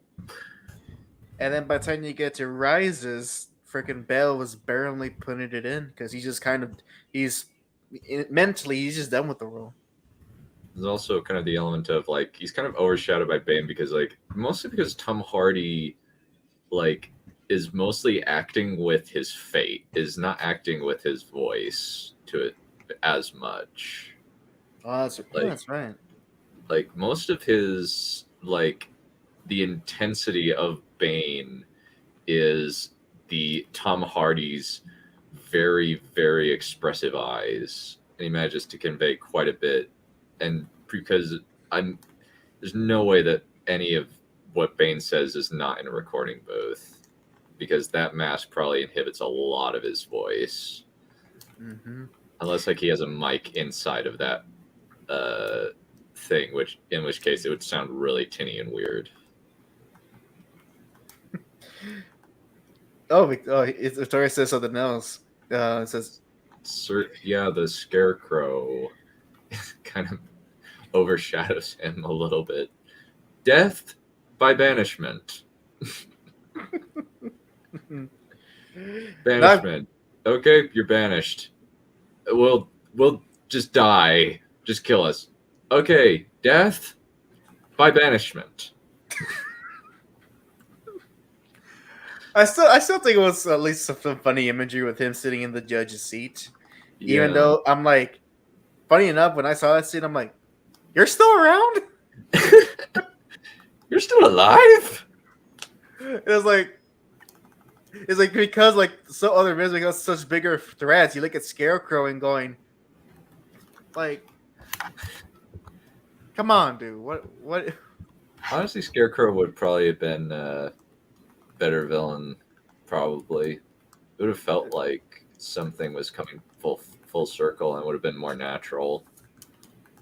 True, like you could have done something like, oh, he was planning something for years and he had to hit underground till the time was right. Which, granted, that's what they did for the game Arkham Knight. So, I bought those games a while ago, but I can't make them work on my PC for whatever reason. They just won't. They'll install fine, but then they won't launch, which is really frustrating. Which ones do you specifically buy? It's very important. Asylum and City. Now, okay, for Asylum and City, did you buy? I'm assuming it's a computer. I'm assuming you bought it through Steam, right? Yeah, I did. I bought it through Steam. Now, did you buy the original game, or did you buy like the Return to Arkham double pack pass or double pack value thing? I think that I just got the Game of the Year edition for $20. Okay, I think what it is was cause those games not to launch is that when those original games were ported to PC years ago, they worked in tandem with Games for Windows Live, which is a Microsoft gaming service that's no longer around. So, and the games needs to read from their servers in order to boot up. That's probably what's happening. It's finding that the servers are no longer there, and therefore not allowing the game to boot up. This is me only speculating. So I wish that I had known that, because I wouldn't have bought the game. Oh, trust me, I experienced the same thing when I bought Resident Evil 5 on Steam. Man. And like the worst part is like I bought it and then I just thought that I could fix it, and then I just didn't return it in time. So now I'm stuck with a $40 loss. It's possible. It's possible. Other people have your problems, and you can easily look up a way to bypass it. I have with RE5, so it is doable. But yeah, it is definitely annoyance, and it's still bizarre that Steam, well, not Steam, but I guess whoever is selling the Game of Year edition hasn't tried to patch it up by removing that little system. Yeah, I'll have to figure it out. I'll have to look around. Like I think that the only like I've tried. Yeah, I've actually tried a couple of fix videos, but they haven't worked, which is frustrating. I understand. I get you completely. But yeah, well, if all else fails, you just get them on console if you have one. I don't have a console, unfortunately. I just have a PC. Alrighty. Well, I think that's pretty much it. It'll be interesting to kind of go into the extremely varied and odd Batman Era 3 with BVS to Joker to the Batman. A good movie, So a not good movie, so and a contentious one that is positive feelings. Well, unfortunately, I won't be able to make it that one because I still remain still remain that I still have not seen BBS, but I do know what happens. I seen the Snyder Cut of Justice League out of morbid curiosity. Did you fall asleep? No, thankfully, I had a bunch of Discord buddies keeping us awake and roasting every single frame of that movie. Well, you see, I had the same, but I still fell asleep. Oh, and I had pizza too. It was I was like, it's gonna be a long night. Pizza would not be enough to keep me awake. Alrighty. Well, we'll call it good for today. Thank you all for coming. Thank you, Hack, and to all the various guests that have been on the rotating wheel of this week. But we will see you guys later. Adios. Yes, I'll be seeing you tomorrow. All right. See you later for Writer Showcase.